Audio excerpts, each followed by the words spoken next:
बंदी छोड़ सतगुरु रामपाल जी परमेश्वर जी की जय हो।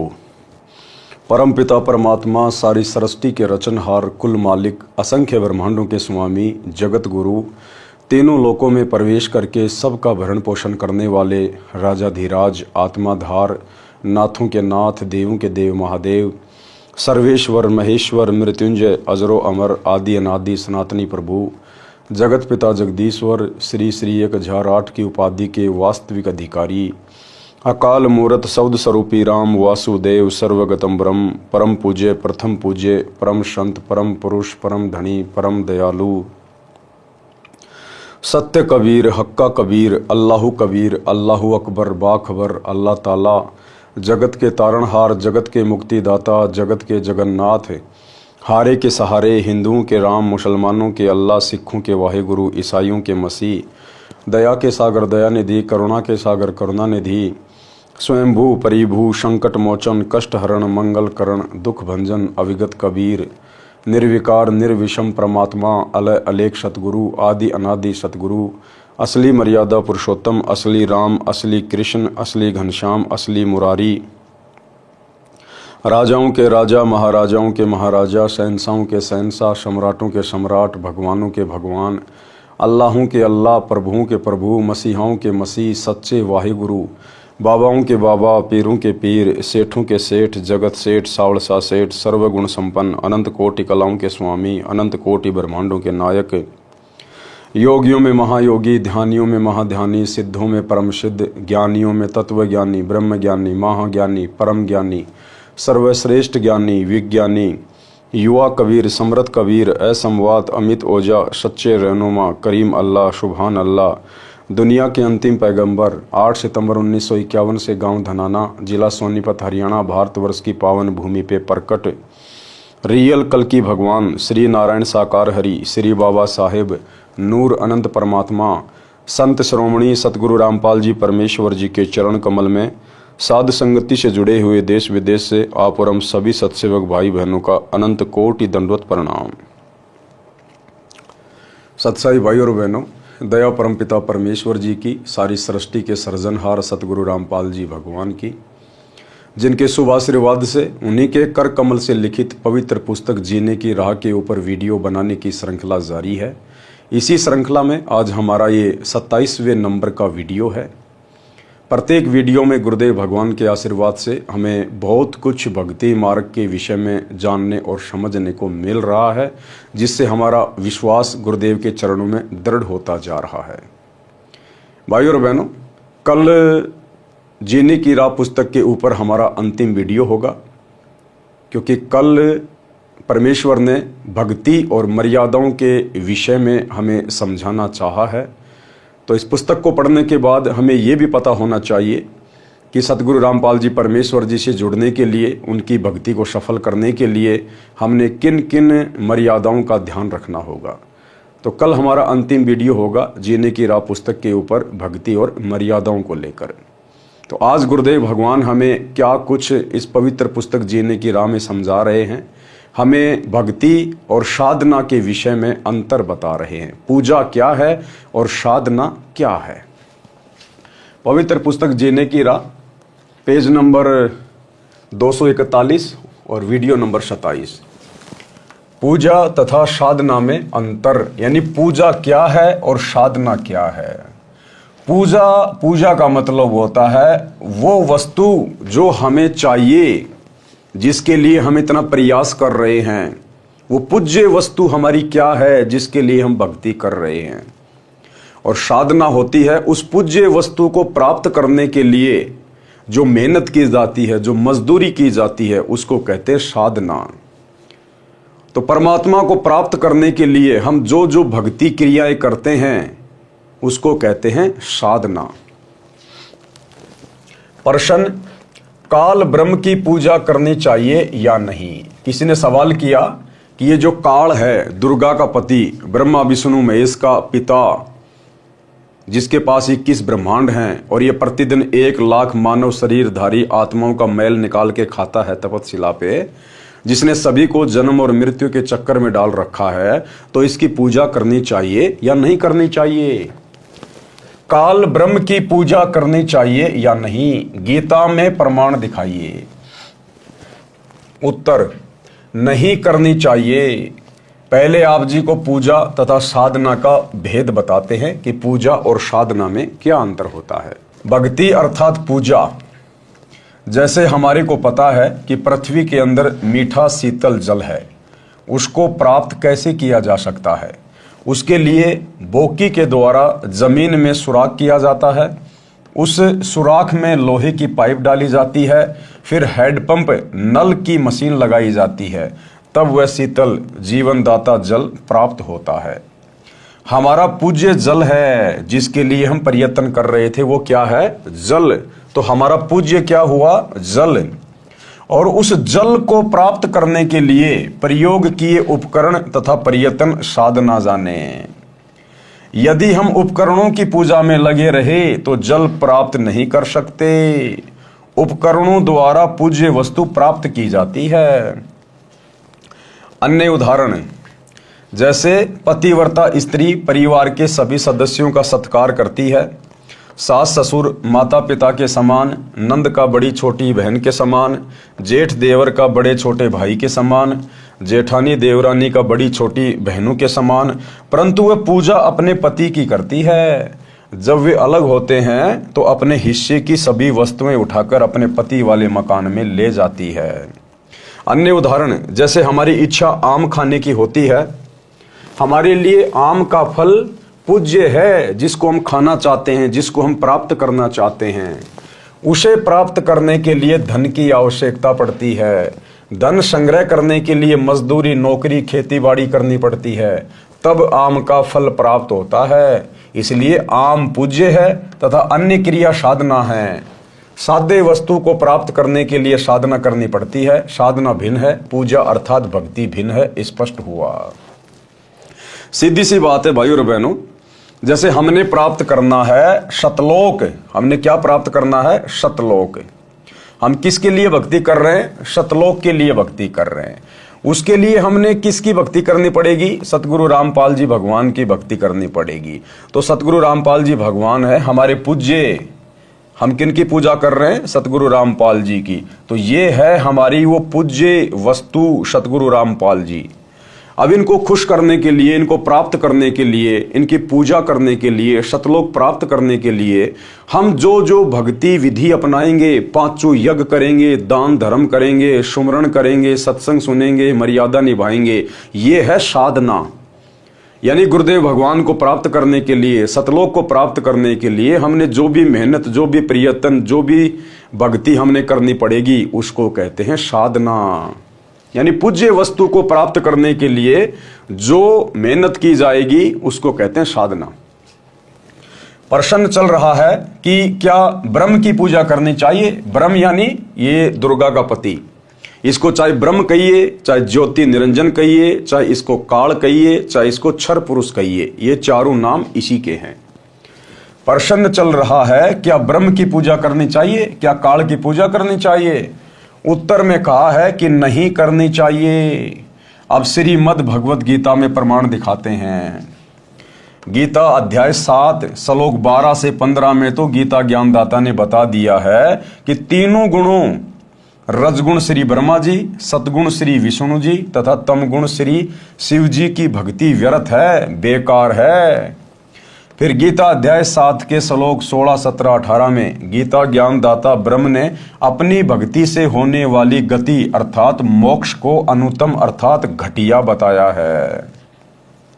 गीता का ज्ञान जिसने दिया है ब्रह्म ने, काल ने, उसने गीता अध्याय 7 श्लोक 12 से 15 में तीनों देवता ब्रह्मा विष्णु महेश की भक्ति को खारिज कर दिया और 4 गालियां दी हैं उन लोगों को जो लोग ब्रह्मा विष्णु महेश की भक्ति करते हैं, उनकी पूजा करते हैं, उनको अपना पूज्य मानते हैं।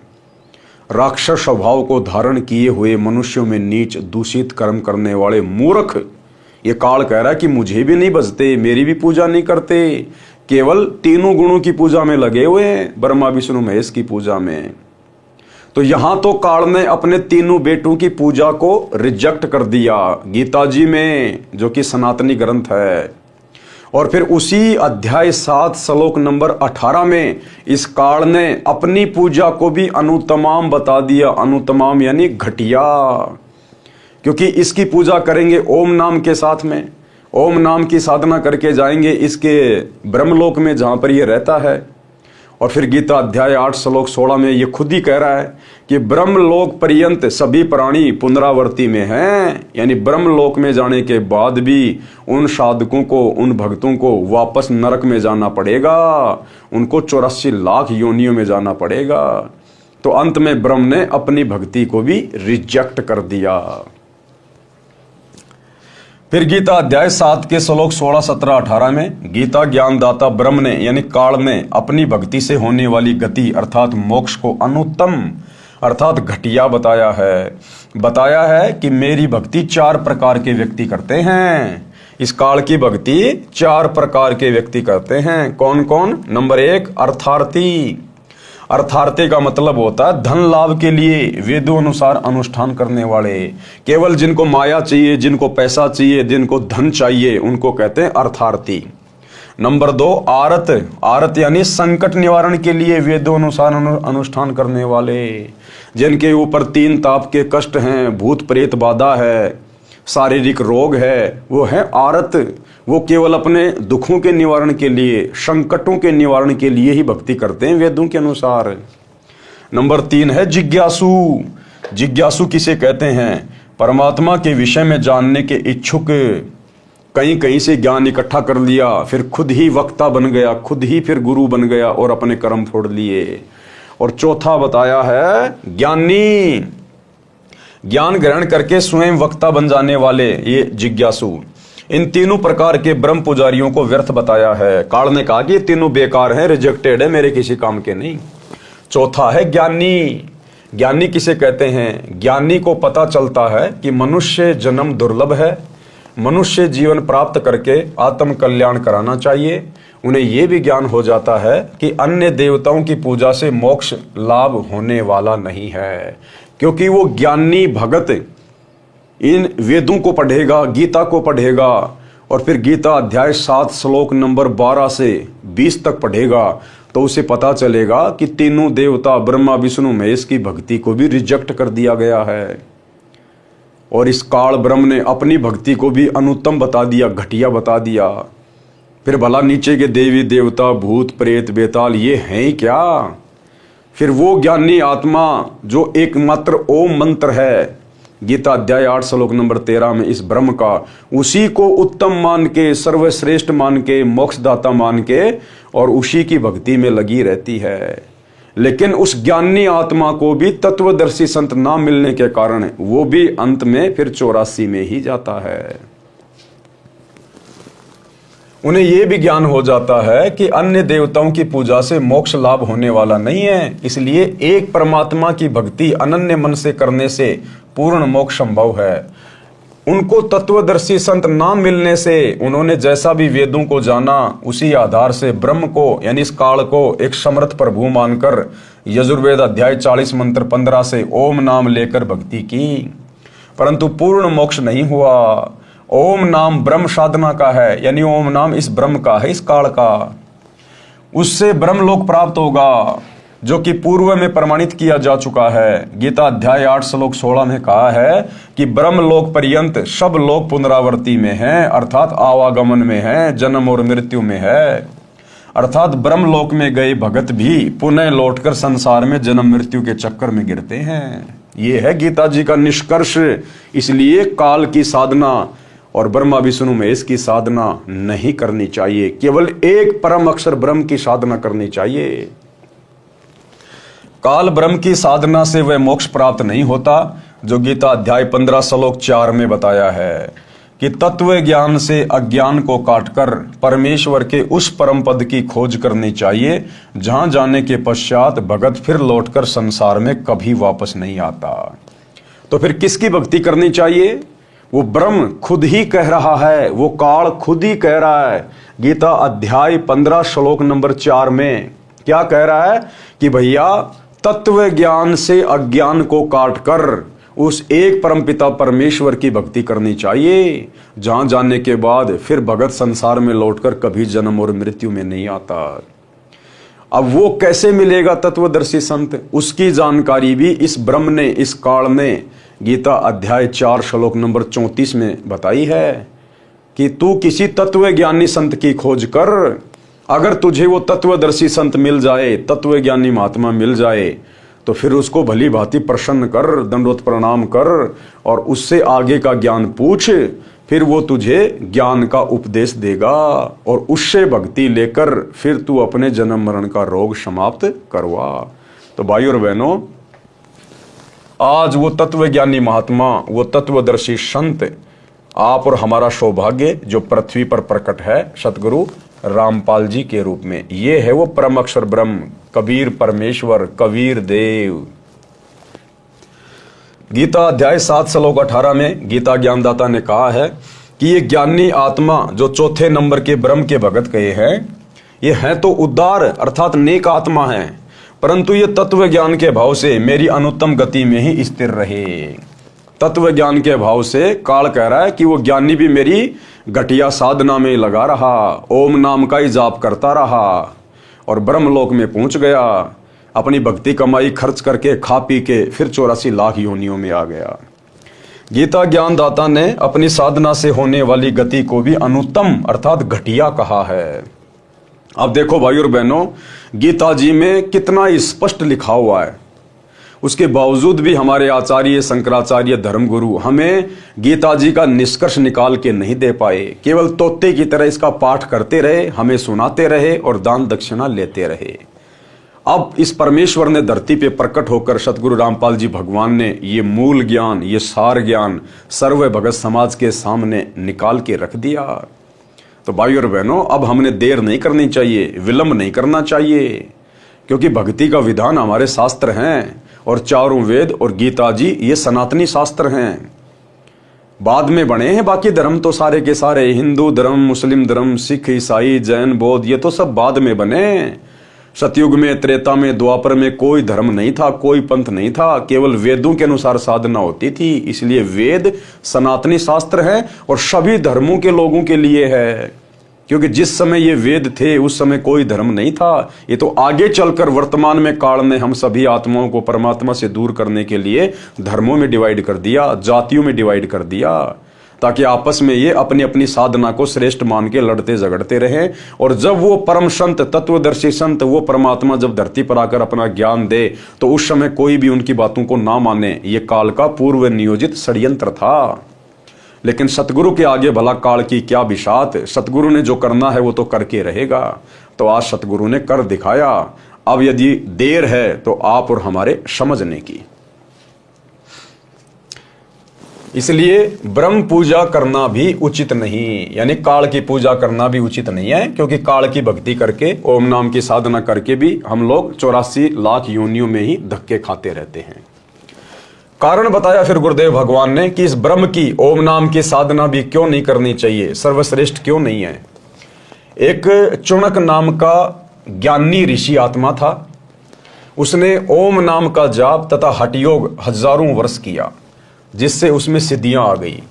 ब्रह्म की साधना करने से जन्म मृत्यु, स्वर्ग नरक का चक्कर सदा बना रहेगा, क्योंकि गीता अध्याय 2 श्लोक 12, गीता अध्याय 4 श्लोक 5 और गीता अध्याय 10 श्लोक 2 में गीता ज्ञानदाता ब्रह्म ने कहा है कि हे अर्जुन, तेरे और मेरे अनेकों जन्म हो चुके हैं, तू नहीं जानता, मैं जानता हूं। अब बताओ, स्पष्ट रूप से गीता का ज्ञान देने वाला भगवान साफ साफ कह रहा है, अध्याय नंबर 4 श्लोक 5, अध्याय 4 श्लोक 9, अध्याय 10 श्लोक 2 कि अर्जुन, तेरे और मेरे बहुत से जन्म हो चुके हैं, तू नहीं जानता, मैं जानता हूं। उसके बावजूद भी हम लोग गीता ज्ञान देने वाले भगवान को परमात्मा कह रहे हैं, अजरो अमर कह रहे हैं, अविनाशी कह रहे हैं, जबकि वो तो खुद कह रहा है कि मैं तो जन्मता और मरता हूं। तो हमारे धर्मगुरुओं को क्या खाक ज्ञान था इन शास्त्रों का, केवल तोते की तरह संस्कृत में रट्टा लगाते थे, बाकी सार नहीं निकाल पाए, ना समझ पाए। क्या कह रहा है, साफ साफ कह रहा है, देखो आप लोग गीता प्रेस गोरखपुर से प्रकाशित ओरिजिनल गीता, जिसको हिंदू समाज बड़ी एथेंटिक मानता है, विश्वसनीय मानता है। आप जी लाकर 100-150 रुपए में आएगी, आप जी लाकर देख लेना, पढ़ लेना। जो श्लोक यहाँ सतगुरु रामपाल जी परमेश्वर जी के द्वारा लिखे गए हैं आपको एज इट इज मिलेंगे। देखिए कौन कौन से अध्याय हैं, क्योंकि गीता अध्याय 2 श्लोक 12, गीता अध्याय 4 श्लोक 5, गीता अध्याय 10 श्लोक 2 में गीता ज्ञानदाता ब्रह्म ने कहा कि अर्जुन तेरे और मेरे अनेकों जन्म हो चुके हैं, तू नहीं जानता मैं जानता हूं। तू मैं तथा ये सारे राजा लोग पहले भी जन्मे थे, आगे भी जन्मेंगे, यानी जन्म मरण चलता रहेगा। ये ना सोच कि हम सब अभी जन्मे हैं, मेरी उत्पत्ति को महर्षि जन तथा ये देवता नहीं जानते, क्योंकि ये सब मेरे से उत्पन्न हुए हैं। ये काल क्या कह रहा है, ब्रह्म क्या कह रहा है कि मेरी उत्पत्ति को, कि मेरा जन्म कैसे होता है, मेरी मृत्यु कैसे होती है, ये महर्षि लोग नहीं जान सकते, ये ब्रह्मा विष्णु महेश नहीं जान सकते। क्यों? क्योंकि काल कह रहा है कि इन सब को तो मैंने उत्पन्न किया है, ये सब मेरे से नीचे हैं। तो सही बात है, बाप की उत्पत्ति को, बाप की डेट ऑफ बर्थ को बेटे नहीं बता सकते। बाप की डेट ऑफ बर्थ तो दादा बताएगा, दादा। तो आज धरती पर वो दादा, ये कबीर भगवान सतगुरु रामपाल जी प्रकट हैं, और इन्होंने आकर बताई है इस ब्रह्म की जन्म और मृत्यु कब होती है, कैसे होती है। ये जन्मता भी है, मरता भी है, ये है वो सबका दादा, सबका दादा। इससे स्वयं सिद्ध है कि जब गीता ज्ञानदाता ब्रह्म भी जन्मता मरता है तो इसके पुजारी अमर कैसे हो सकते हैं। अब सही बात है, जब ये काल जो गीता का ज्ञान दे रहा है, जब ये खुद ही जन्म और मृत्यु में है, तो भला इसकी पूजा करके, जो कि चारों वेदों में और गीता में केवल इसी की पूजा का मंत्र है ओम, तो जब ये खुद ही जन्मता और मरता है, तो काल की पूजा करके, ब्रह्मा विष्णु महेश की पूजा करके इनके पुजारी भला कैसे अमर हो जाएंगे, वो कैसे सदा सदा के लिए मोक्ष प्राप्त कर पाएंगे। इसलिए उस परमेश्वर की पूजा करनी चाहिए, परम अक्षर ब्रह्म की, कबीर देव की, जिसकी पूजा से, जिसकी भक्ति से फिर ये प्राणी संसार में लौटकर दोबारा नहीं आता है। इससे यह सिद्ध हुआ कि ब्रह्म की उपासना से वह मोक्ष नहीं हो सकता जो गीता अध्याय 18 श्लोक 62 में तथा अध्याय 15 श्लोक 4 में कहा है। इन श्लोकों में गीता ज्ञानदाता ने स्पष्ट निर्देश दिया है कि हे भारत, तू सर्व भाव से उस परमेश्वर परम अक्षर ब्रह्म की शरण में जा।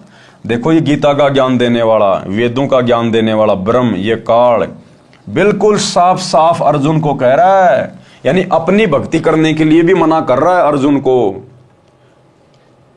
अर्जुन का मतलब है आम समाज, आम प्राणी, और वो काल ब्रह्म अर्जुन के माध्यम से संदेशा दे रहा है कि मुझ ब्रह्म की, मुझ काल की, मुझ गीता का ज्ञान देने वाले ज्योति निरंजन की भक्ति करने से कोई फायदा नहीं है, जन्म और मृत्यु का रोग नहीं कटेगा। इसलिए हे भारत, हे अर्जुन, तू सर्व भाव से, यानी हर प्रकार से और सब बातों को छोड़कर उस एक परमेश्वर की शरण में जा। ये काल अपने से अन्य उस परमात्मा की शरण में जाने के लिए कह रहा है।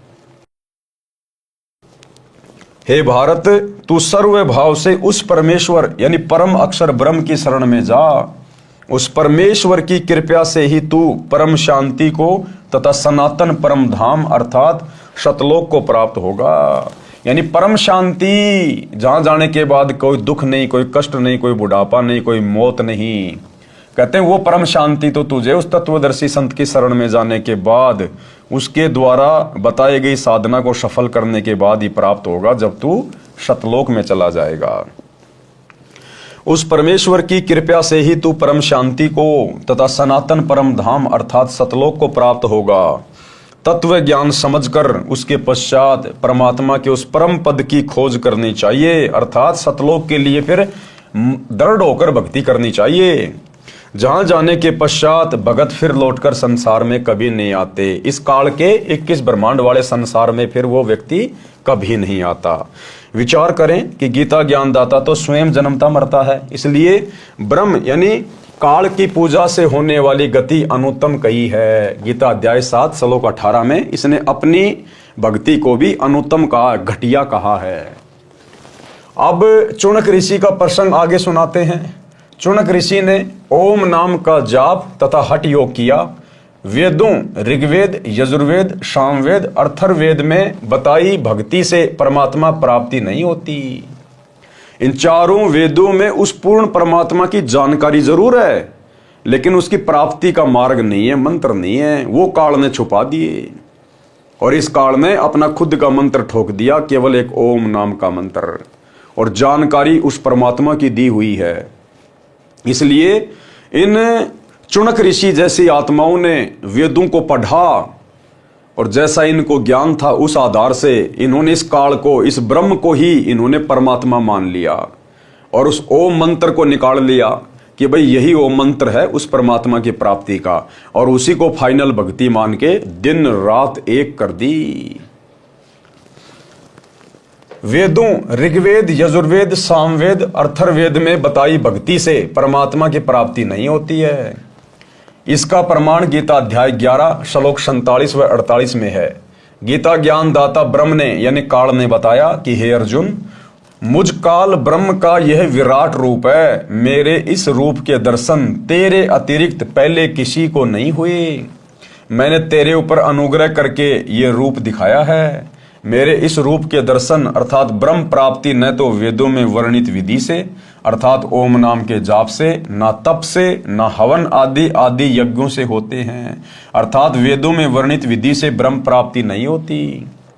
काल ने स्पष्ट कर दिया गीता जी के अध्याय नंबर 11 श्लोक नंबर 47 और 48 में कि हे अर्जुन, मुझ ब्रह्म की प्राप्ति, मुझ काल की प्राप्ति आपको किसी भी प्रकार से नहीं हो सकती। मेरे दर्शन आप किसी भी तरह से नहीं कर सकते, चाहे कितना ही ओम नाम का जाप कर लो, कितना ही तुम हठ योग कर लो, कितना तुम तप कर लो, कितना ही तुम जप कर लो, यज्ञ हवन कर लो, ये मेरा घटिया अनुत्तम नियम है। किसी भी प्रकार से मुझ ब्रह्म की प्राप्ति नहीं की जा सकती। बताओ, खुद कह रहा है, और फिर भी लोग गीता जी का पाठ कर रहे हैं, राधे राधे हरे हरे राधे राधे श्याम मिलादे का जाप कर रहे हैं, जब खुद ओम नाम के जाप से भी साधक इसके दर्शन नहीं कर सकता। अर्जुन को कह रहा कि तेरे ऊपर तो मैंने विशेष मेहर करी है, विशेष दया करी है, अन्यथा मेरे इस रूप के दर्शन कोई नहीं कर सकता किसी भी प्रकार से। बताओ फिर ओम नाम का जाप क्यों कर रहे हैं? अरे भगत साधक भक्ति इसीलिए करता ना कि भगवान के लोक में जाएंगे, भगवान के दर्शन करेंगे, आत्मा खुश होगी, वहां मौज मस्ती से रहेंगे। और वो ब्रह्म, वो काल गीता अध्याय 11 श्लोक 47 और 48 में कह रहा है कि अर्जुन, ये तो मैंने खाली तेरे को दर्शन दे दिए, अन्यथा मुझ काल के दर्शन कोई नहीं कर सकता। चाहे कोई एडी से चोटी तक का जोर लगा ले, कितना ओम नाम का जाप कर ले, कितने जप तप कर ले, एक पैर पे खड़ा हो जा, चाहे जंगल में जा, चाहे गुफा में जा, मरी जाएगा, सड़ी जाएगा, गली जाएगा, लेकिन मुझ काल के दर्शन नहीं कर पाएगा। बताओ फिर भी ये साधु संत महात्मा घर छोड़ छोड़ के ओम नाम का जाप कर रहे थे, क्योंकि इनको बेचारों को तत्वदर्शी संत प्राप्त नहीं था जो इनको सही मार्गदर्शन कर देता। तो भाई और बहनों, आज है हमारा सौभाग्य, आज है धरती पे तत्वदर्शी संत सतगुरु रामपाल जी भगवान, जिन्होंने इन वेदों को और गीता जी को पहली कक्षा की पुस्तक बना के रख दी। पहली कक्षा की पुस्तक है, अपने भक्तों की उंगलियों पर रटा दिए परमात्मा ने। ब्रह्मा विष्णु महेश के विषय में, काल के विषय में, अक्षर ब्रह्म के विषय में, सब के बारे में। तो क्या कह रहा है वो कि मेरे इस रूप के दर्शन अर्थात ब्रह्म प्राप्ति न तो वेदों में वर्णित विधि से अर्थात ओम नाम के जाप से, न तप से, न हवन से, न आदि आदि यज्ञों से होते हैं, अर्थात वेदों में वर्णित विधि से ब्रह्म प्राप्ति नहीं होती। यही कारण रहा कि चुनक जैसे ऋषि भी ब्रह्म को निराकार कहते रहे, क्योंकि जो साधना उन्होंने की उस साधना से तो ब्रह्म खुद ही कह रहा है कि मेरे दर्शन हो ही नहीं सकते। तो अंत में ओम नाम की साधना करके और तप करके उस चुनक जैसे ऋषि ने भी यही निष्कर्ष दे दिया कि भैया परमात्मा निराकार है, परमात्मा दर्शन नहीं देता। चुनक ऋषि में सिद्धियां आ गई, अब वो तप करने से उनमें सिद्धियां आ गई, जिस कारण से संसार में प्रसिद्ध हो गया। सिद्धि प्राप्त भगत अपनी वर्षों की साधना से की गई चार्ज बैटरी से किसी को श्राप देकर अपनी भक्ति का नाश करते हैं, किसी को आशीर्वाद देकर अपनी भक्ति का नाश करते हैं, किसी पर सिद्धि से जंतर मंत्र करके अपनी भक्ति का नाश करते हैं तथा संसार में प्रशंसा के पात्र बनकर स्वयं प्रभु बन बैठते हैं, और फिर अगले जन्मों में गधे कुत्ते सुअर बनकर फिर लोगों के लट खाते हैं। यह है काल की भक्ति की उत्तम उपलब्धि।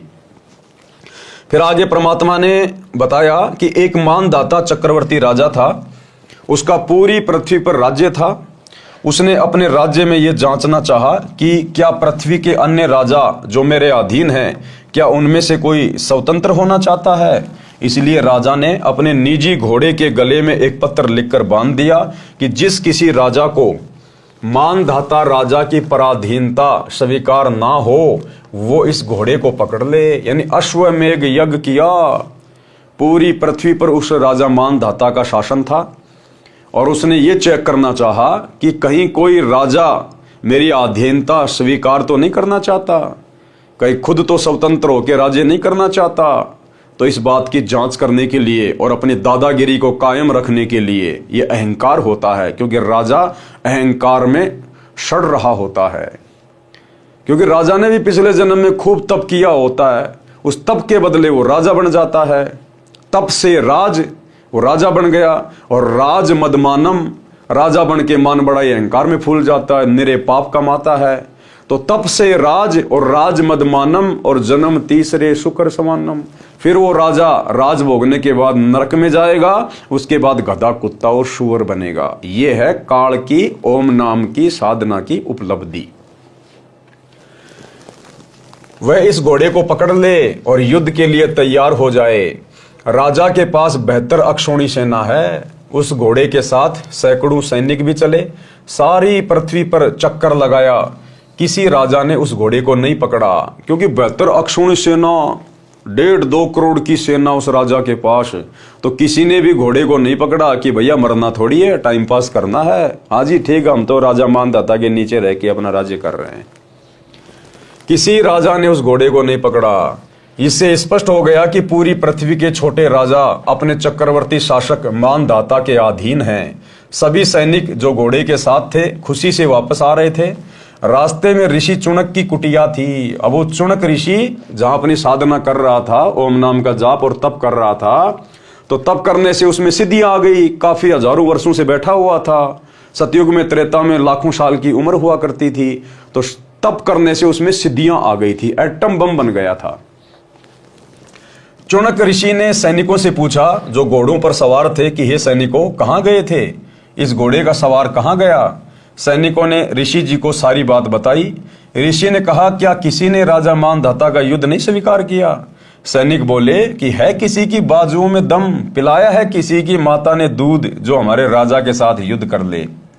राजा के पास 72 अक्षौणी अर्थात 72 करोड़ सेना है, जाड़ तोड़ देंगे यदि किसी ने युद्ध करने की हिम्मत की तो। अब सैनिक तो ऐसे बोलेगा, भाई सैनिक का तो काम ही लड़ना झगड़ना मारकाट करने का होता है। ऋषि चुनक जो काल ब्रह्म का पुजारी था, उसने कहा, हे सैनिकों, आपके राजा का युद्ध मैंने स्वीकार कर लिया। अब यह है भाई और बहनों काल प्रेरणा। परमात्मा ने बताया वो चुनक ऋषि घर छोड़ के जंगल में साधना कर रहा था, तप कर रहा था। किस लिए कर रहा था? परमात्मा प्राप्ति के लिए भक्ति कर रहा था, भगत बन के। लेकिन था काल के अधीन, काल की भक्ति कर रहा था, तो सिर पे तो काल बैठा रहेगा ना, सद्बुद्धि आएगी नहीं जब तक तत्वदर्शी संत से उपदेश लेके भक्ति नहीं करेगा। तो ये काल कैसे अपने भक्तों को धोखा देता है, खुद के उपासकों को भी ये धोखा देता है। अब वो चुनक ऋषि को काल ने अंदर से प्रेरणा कर दी कि राजा का युद्ध तू स्वीकार कर ले, क्योंकि तप करने वाले में भी अहंकार आता है, सिद्धियां होती है। उधर राजा में अहंकार, इधर तपस्वी में अहंकार। तो चुनक ऋषि ने कहा कि मैंने तुम्हारे राजा का युद्ध स्वीकार कर लिया और ये घोड़ा यहीं छोड़ जाओ, बोल दो तुम्हारे राजा को। अब भाई और बहनों, हमने शिक्षा लेनी है।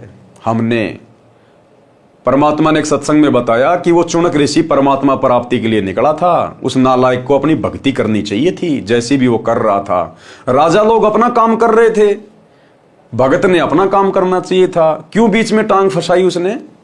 अगर किसी ने घोड़ा नहीं पकड़ा तो कोई बात नहीं, जाओ भाई तुम्हारे घर पे, अच्छी बात है किसी ने नहीं पकड़ा तो।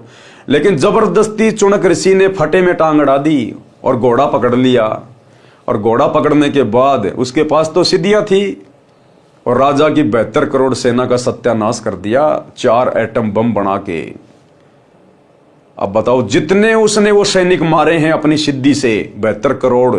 गुरुदेव ने बताया उस ओम नाम के जाप से और वो तप करने से काफी लंबे समय तक वो ब्रह्मलोक में रहेगा, और जब उसकी कमाई खत्म होगी फिर वो नरक में डाला जाएगा।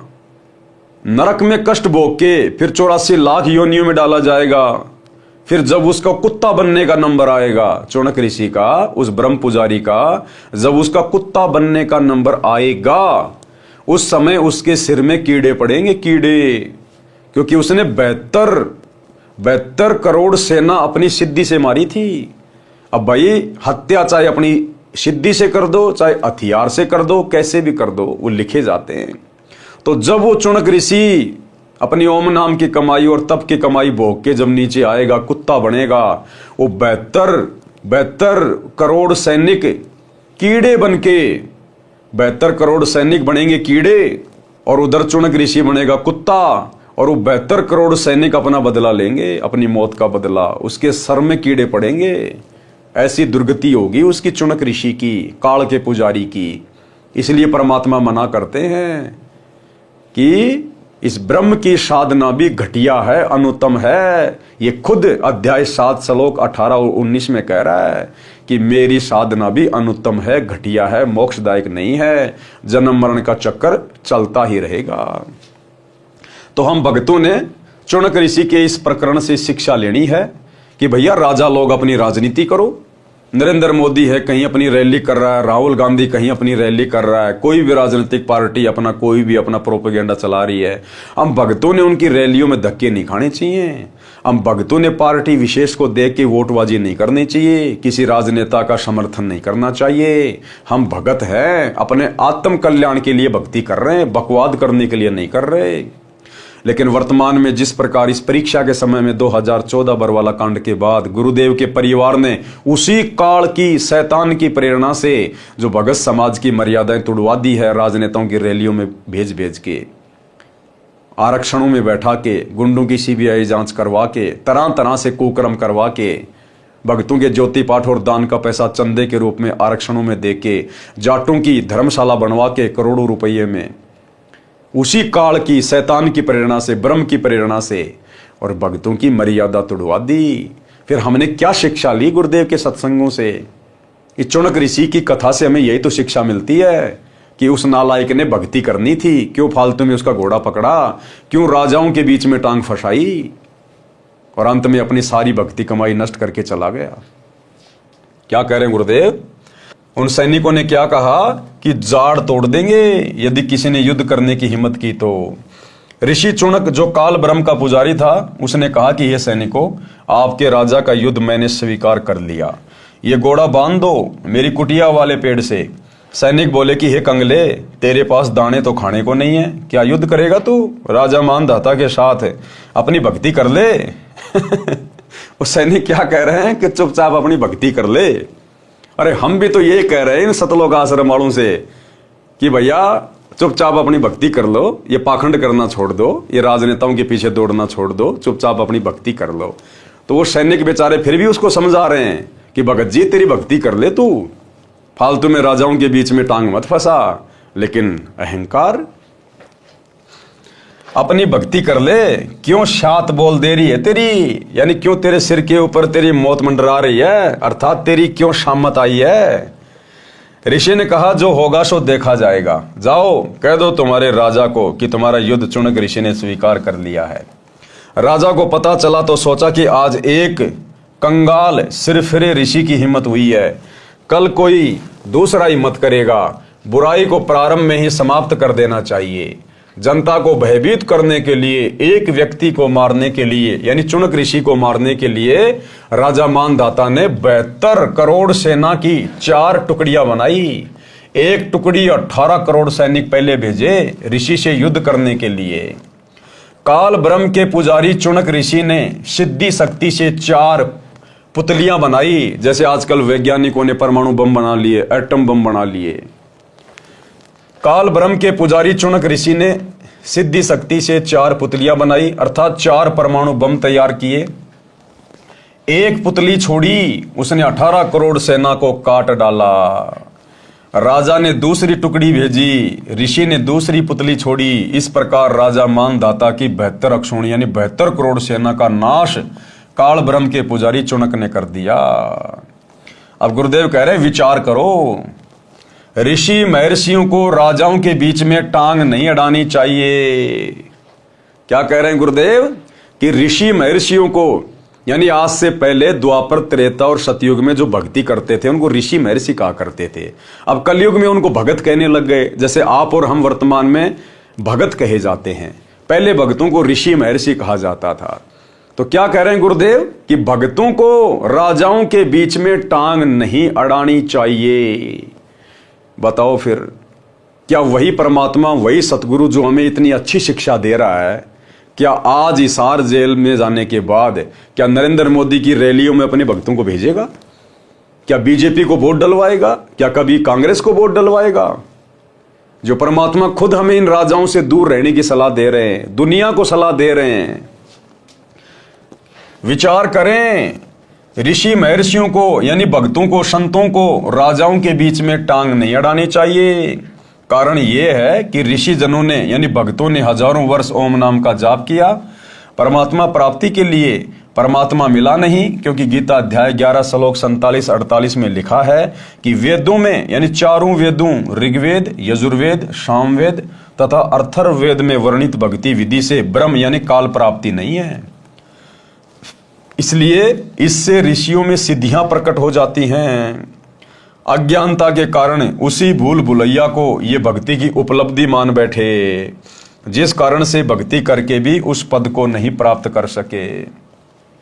जहां जाने के पश्चात पुनः जन्म नहीं होता, क्योंकि इनको तत्वदर्शी संत नहीं मिले। सूक्ष्म वेद में कहा है कि अब आप और हमारा सौभाग्य देखो भाई और बहनों, चुनक जैसे ऋषि को भी, दुर्वासा जैसे ऋषि को भी, वशिष्ठ और विश्वामित्र जैसे ऋषियों को भी तत्वदर्शी संत नहीं मिला तो इन्होंने उसको स्वीकार नहीं किया।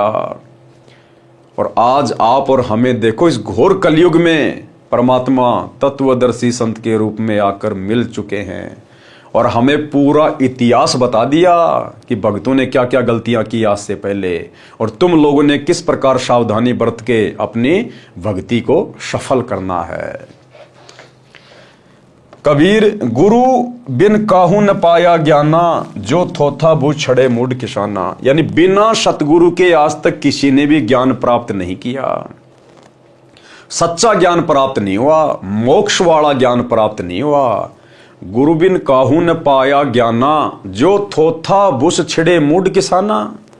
जिस प्रकार थोथा भूस, जैसे गेहूं आपने निकाल लिए, गेहूं निकालने के बाद उसके जो डूंडले बचे हुए हैं उसको यदि कोई कूटे उसमें से गेहूं निकालने के लिए, तो वो तो थोथा भूस कूट रहा है, वो तो मूर्ख है, मूर्ख, कुछ नहीं निकलेगा उसमें।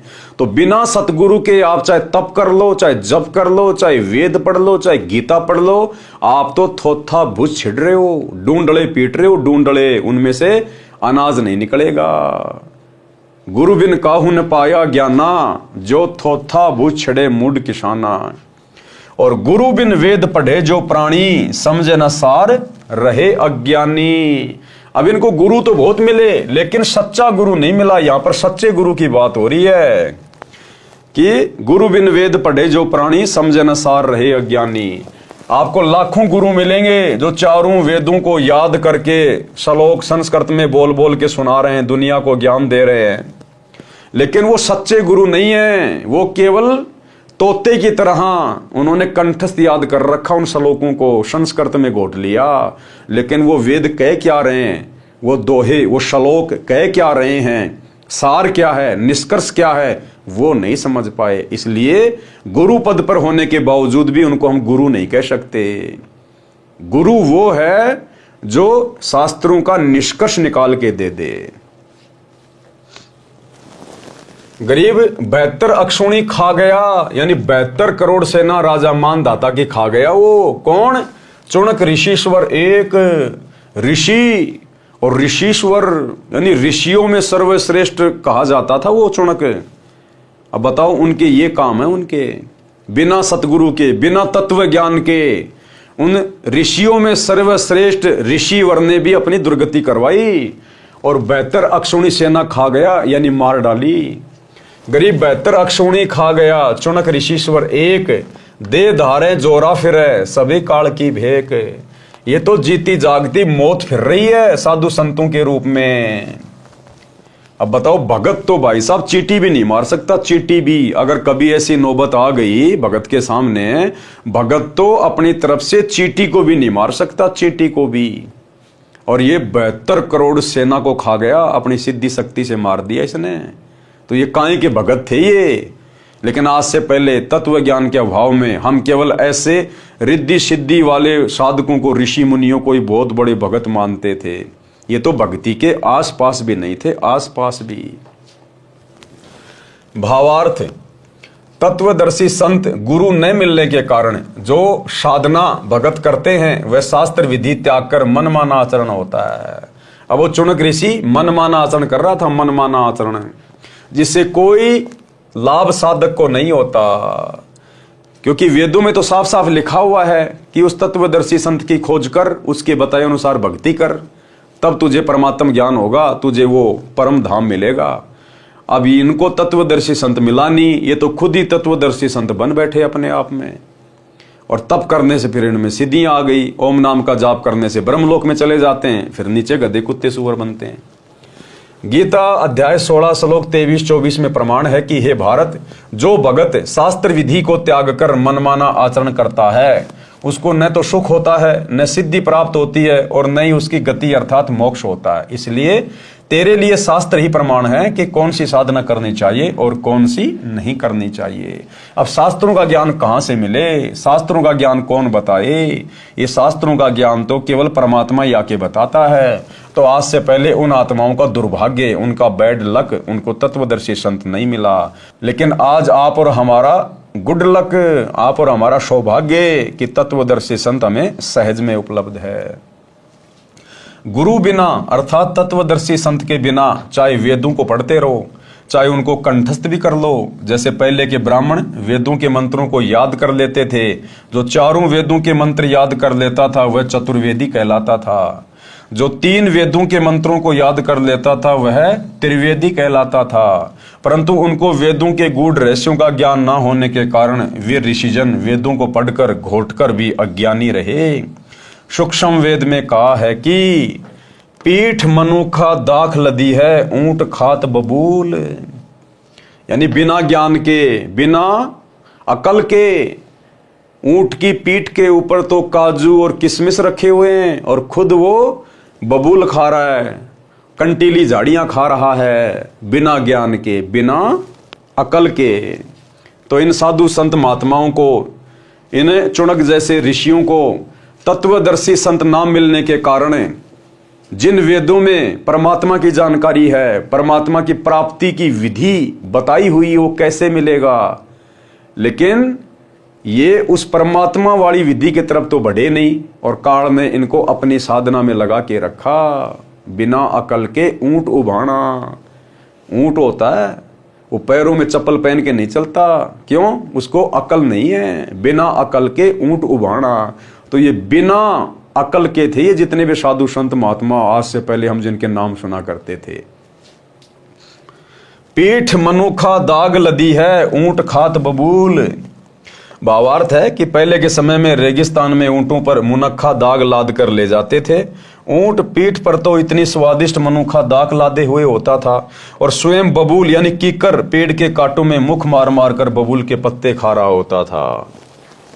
बिना ज्ञान के सभी ऋषि जी चारों वेदों रूपी मनुखा दाग को लादे फिरते थे और पूजा करते थे काल ब्रह्म रूपी बबूल की, जिससे न सनातन परम धाम और न ही परम शांति प्राप्त होती थी।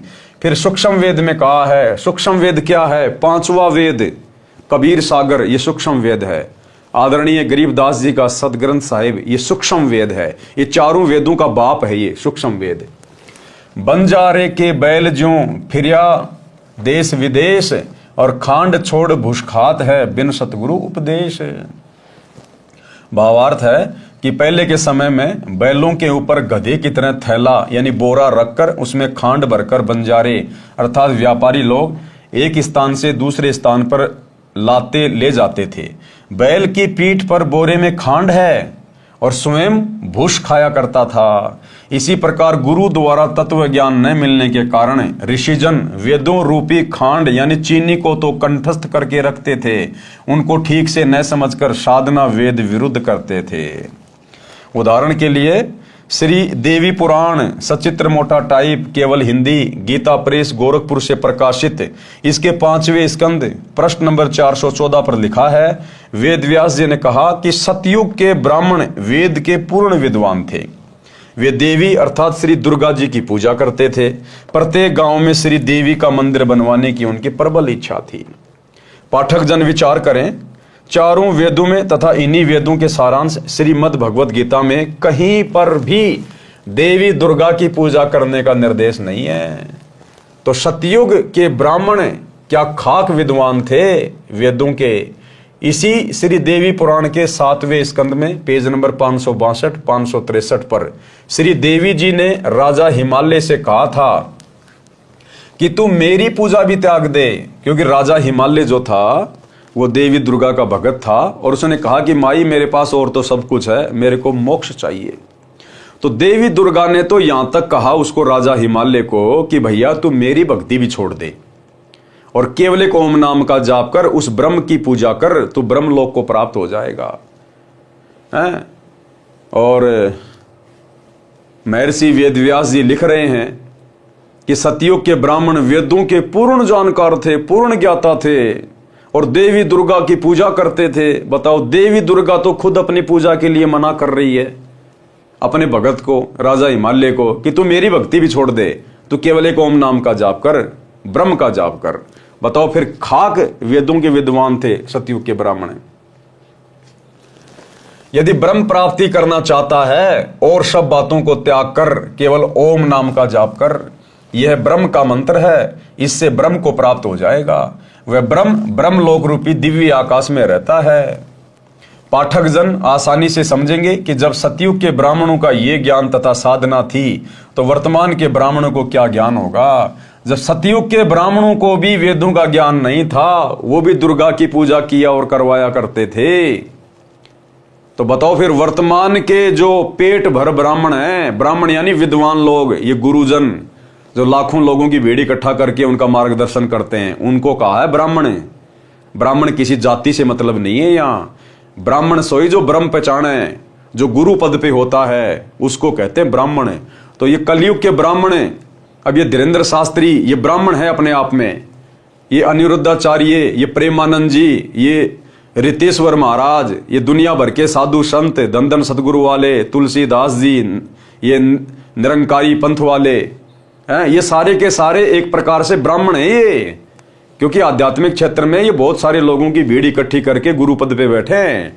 तो जब सतयुग के ब्राह्मणों को ज्ञान नहीं था इन शास्त्रों का, तो इन वर्तमान के कलयुगी ब्राह्मणों को, इन गुरुओं को, आचार्य शंकराचार्यों को क्या खाक ज्ञान होगा।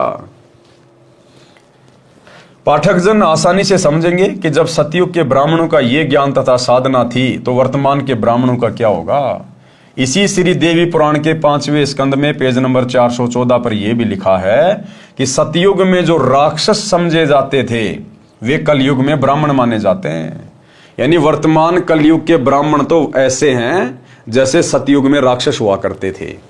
यानी जैसा आचार विचार व्यवहार सतयुग में राक्षसों का होता था, उस प्रकार के तो वर्तमान कलयुग में ब्राह्मण होंगे, ब्राह्मण। अब बताइए, अब ऐसे लोगों से कैसे परमात्मा प्राप्ति की उम्मीद कर सकते हैं हम। ब्राह्मण कोई जाति विशेष नहीं है, जो परमात्मा अर्थात ब्रह्म के लिए प्रयत्नशील है वही ब्राह्मण कहलाता है, चाहे किसी भी जाति का हो।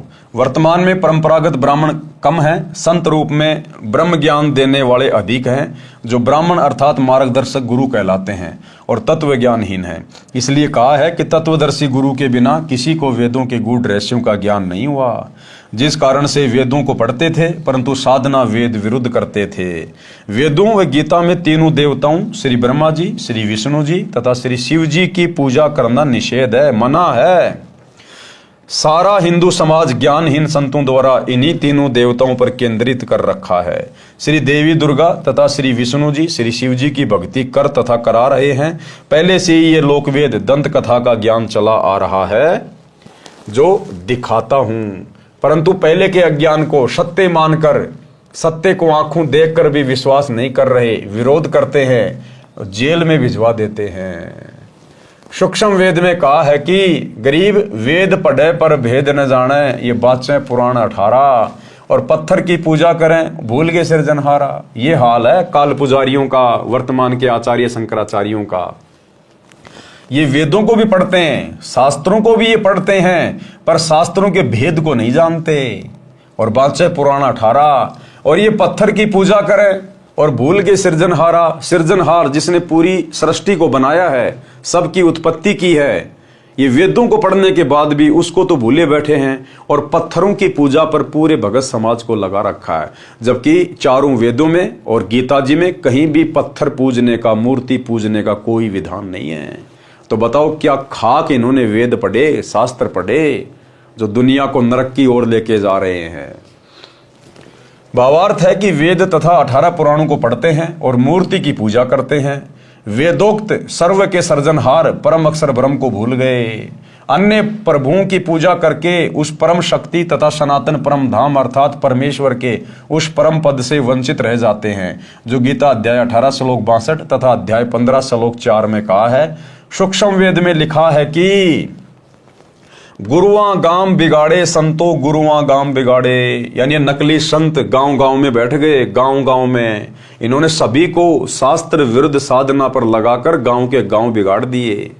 गुरुआ गांव बिगाड़े संतो गुरुआ गांव बिगाड़े, ऐसे कर्म जीव के ल्या दिए फिर जड़े नहीं जाड़े। और ऐसी ऐसी घटिया साधना पे सबको आरूढ़ कर दिया। चौराहे पे ठेकरी दर दे, पीपल के धागा बांध दे, हैं फलाने उस पर्वत की चक्री लगा के आ जा, गोवर्धन की फेरी लगा के आ जा, हैं वहां पे 4 पतासे रख दे, माता जी के पुए उतार दे। इन्होंने ऐसी घटिया साधनाओं पर पूरे समाज को लगा दिया, गांव के गांव बिगाड़ दिए इन्होंने। भावार्थ है कि वेद ज्ञानहीन तत्व ज्ञान से अपरिचित गुरुओं ने गांव के गांव में शास्त्र विरुद्ध ज्ञान व भक्ति का ज्ञान सुनाकर उनको इतना भ्रमित कर दिया कि वे अब समझाए से भी शास्त्र विरुद्ध साधना को त्यागने के लिए तैयार नहीं होते। गीता अध्याय 16 श्लोक 23 में लिखा है कि शास्त्र विधि त्याग कर मनमाना आचरण करने से न तो सिद्धि प्राप्त होती है, न सुख प्राप्त होता है, और न ही गति होती है, अर्थात व्यर्थ साधना है। दूसरी ओर आप जी ने चुनक ऋषि की कथा में पढ़ा कि ऋषि चुनक जी को सिद्धियां प्राप्त हो गई। पाठकों को यह समझना है कि सिद्धि भक्ति का बाई प्रोडक्ट है, यानी भक्ति करने से सिद्धियां तो आती हैं। जिस प्रकार किसान खेत में गेहूं बीजेगा तो पशुओं का चारा तो होगा ही होगा, वो गेहूं का बायो प्रोडक्ट है चारा। इसी प्रकार जो व्यक्ति भक्ति करेगा, चाहे किसी की भी करे, उसमें सिद्धियां तो आएंगे ही आएंगी। जैसे जौ का भी भूस तूड़ा होता है जिसमें तुष बहुत होते हैं, पशु खाता है तो मुख में जख्म कर देते हैं, ये सिद्धि प्राप्त होती है।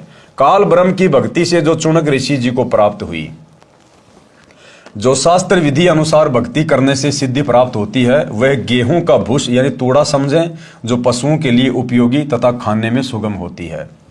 भावार्थ है कि शास्त्र विधि अनुसार साधना न करने से जो सिद्धियां प्राप्त होती हैं, वे भगत को नष्ट करती हैं, क्योंकि अज्ञानतावश ऋषिजन उनका प्रयोग करके किसी की हानि कर देते हैं, किसी को आशीर्वाद देकर अपनी भक्ति की शक्ति जो ओम नाम के जाप से होती है उसको समाप्त करके फिर से खाली हो जाते हैं।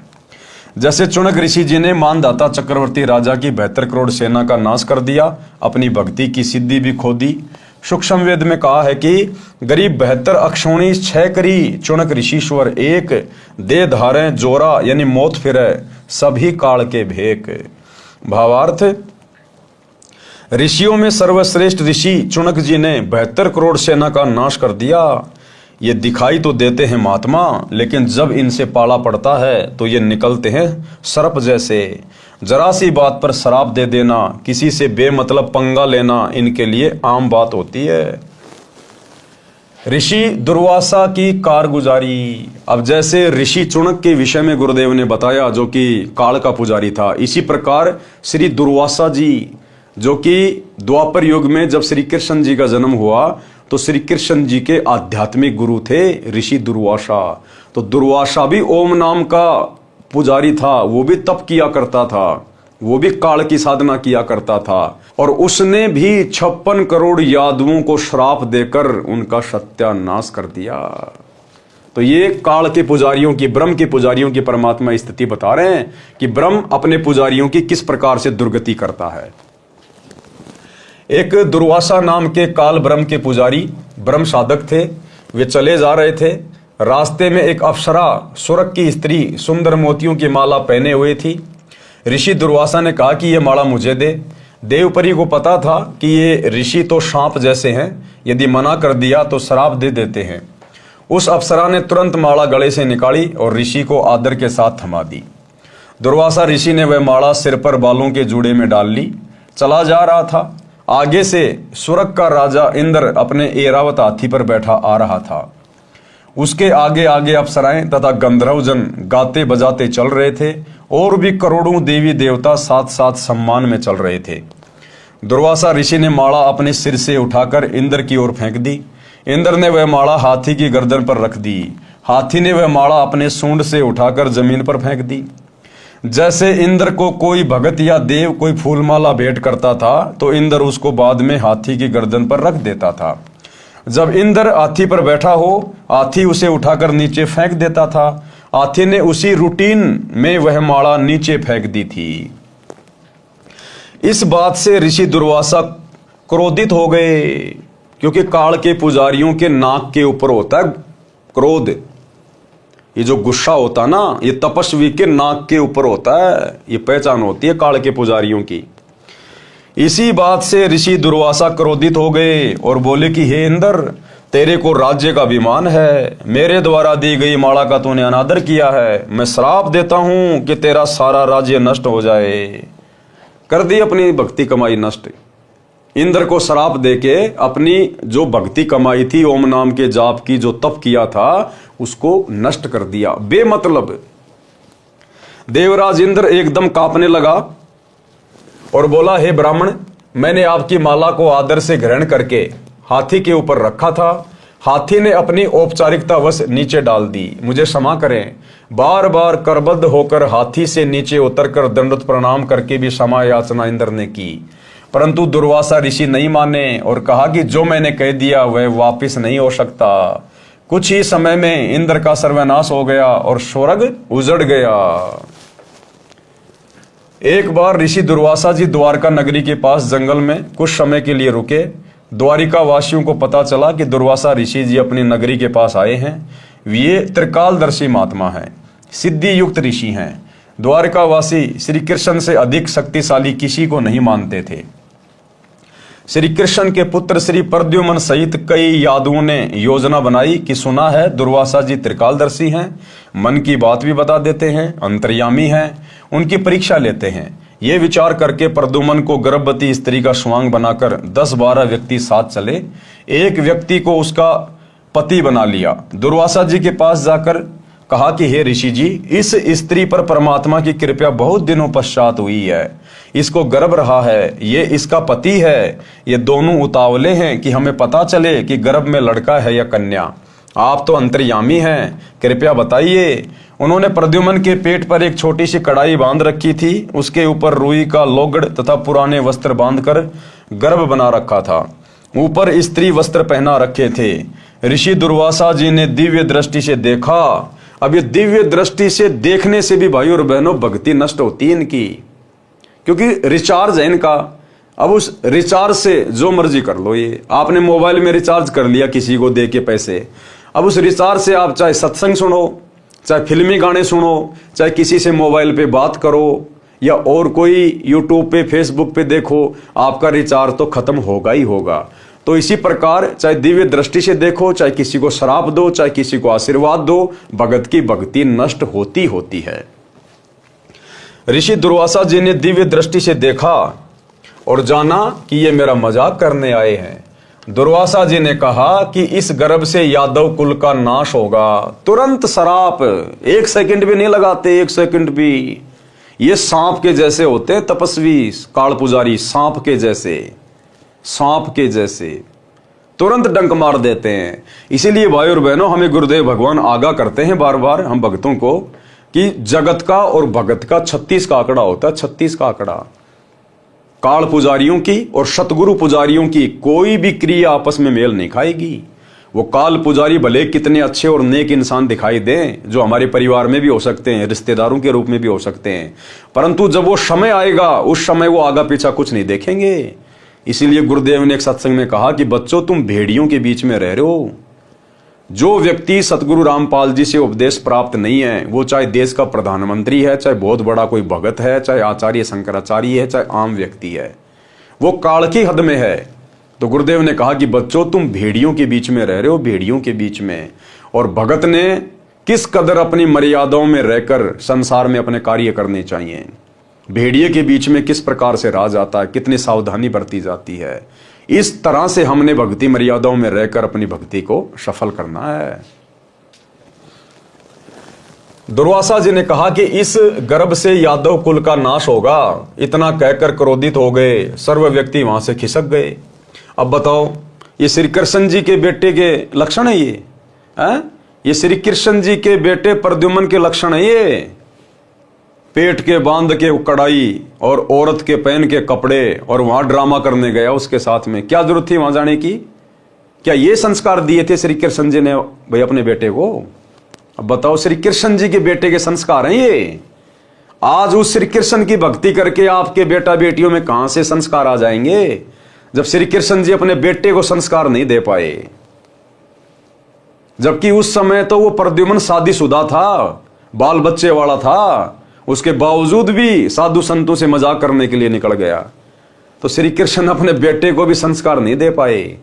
बताओ, आज उनके मंदिरों में जा जाके चढ़ावा चढ़ा के, गोवर्धन की फेरी लगा के, राधे राधे शाम मिला के बोल के, तुम्हारे अंदर कहां से संस्कार आ जाएंगे? सर्वे व्यक्ति वहां से खिसक गए। नगरी में यह बात आग की तरह फैल गई कि ऋषि दुर्वासा जी ने श्राप दे दिया है कि यादवों का नाश होगा। उनको विश्वास था कि हमारे साथ सर्वशक्तिमान भगवान अखिल ब्रह्मांड के नायक श्री कृष्ण जी हैं। दुर्वासा के श्राप का प्रभाव हम पर नहीं हो पाएगा। फिर भी कुछ बुद्धिमान यादव इकट्ठे होकर श्री कृष्ण जी के पास गए तथा ऋषि दुर्वासा से किया बच्चों का मजाक तथा ऋषि दुर्वासा द्वारा दिए श्राप का वृत्तांत बताया। सर्व वार्ता सुनकर श्री कृष्ण जी ने कुछ देर सोचकर कहा कि उन बच्चों को साथ लेकर दुर्वासा जी के पास जाओ और क्षमा याचना करो। दुर्वासा के पास गए, क्षमा याचना की, परंतु दुर्वासा ने कहा कि जो मैंने बोल दिया वह वापस नहीं हो सकता, क्योंकि इन ऋषियों के पास, काल पुजारियों के पास में बैक गियर नहीं होता, आगे बढ़ने का गियर होता है, बैक वाला नहीं होता इनके पास। सर्व व्यक्ति फिर से श्री कृष्ण जी के पास गए तथा सर्व बात बताई। द्वारिका में भोजन भी नहीं बना, सर्व नगरी चिंता में डूब गई। अब देखो भाई और बहनों, इन भगवानों की कितनी समर्थता है, ये कितने परमात्मा है, कितने ये शक्तिशाली हैं, ब्रह्मा विष्णु महेश। अब श्री कृष्ण जी द्वारिका वासियों को, उन यादवों को समाधान बताएगा कि तुम चिंता मत करो, जो सर्वनाश होगा वो किससे होगा? जो प्रद्युम्न पेट से जो कड़ाई बांध के ले गया था उसी से तो होगा। दुर्वासा ने यही तो श्राप दिया था ना कि इस गर्भ से यादवों का सत्यानाश होगा, कुल नाश होगा। तो वो गर्भ में क्या था? वो कड़ाई बांध रखी थी। तो श्री कृष्ण जी ने कहा कि चिंता क्यों करते हो, समाधान बता रहे हैं भगवान। अब वो समाधान भगवान का कितना सफल होगा, कितना असफल होगा, आपकी आंखों के सामने आएगा। भगवान का समाधान भगवान के गले की हड्डी बन गया। भगवान का समाधान भगवान की मौत का कारण बन गया। श्री कृष्ण जी तो अंतर्यामी भी नहीं है, वो तो भविष्य को भी नहीं देख सकते कि जो तू समाधान यादवों को बता रहा है वो तो तेरी मौत का कारण है और यादवों की मौत का कारण बनेगा।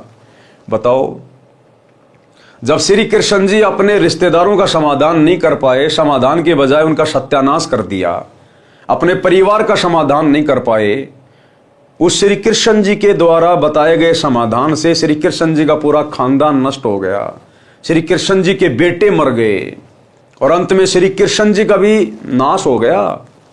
उसी समाधान से क्या समाधान बताया? श्री कृष्ण जी ने कहा कि चिंता किस बात की, जो वस्तु गर्भ रूप में प्रयोग की थी उसी से तो हमारा विनाश होना बताया है। ऐसा करो कपड़ों तथा रुई को जलाकर तथा लोहे की कढ़ाई को पत्थर पर घिसाकर प्रभास क्षेत्र यानी यमुना नदी के किनारे एक स्थान का नाम है, उसमें यमुना नदी में डाल दो।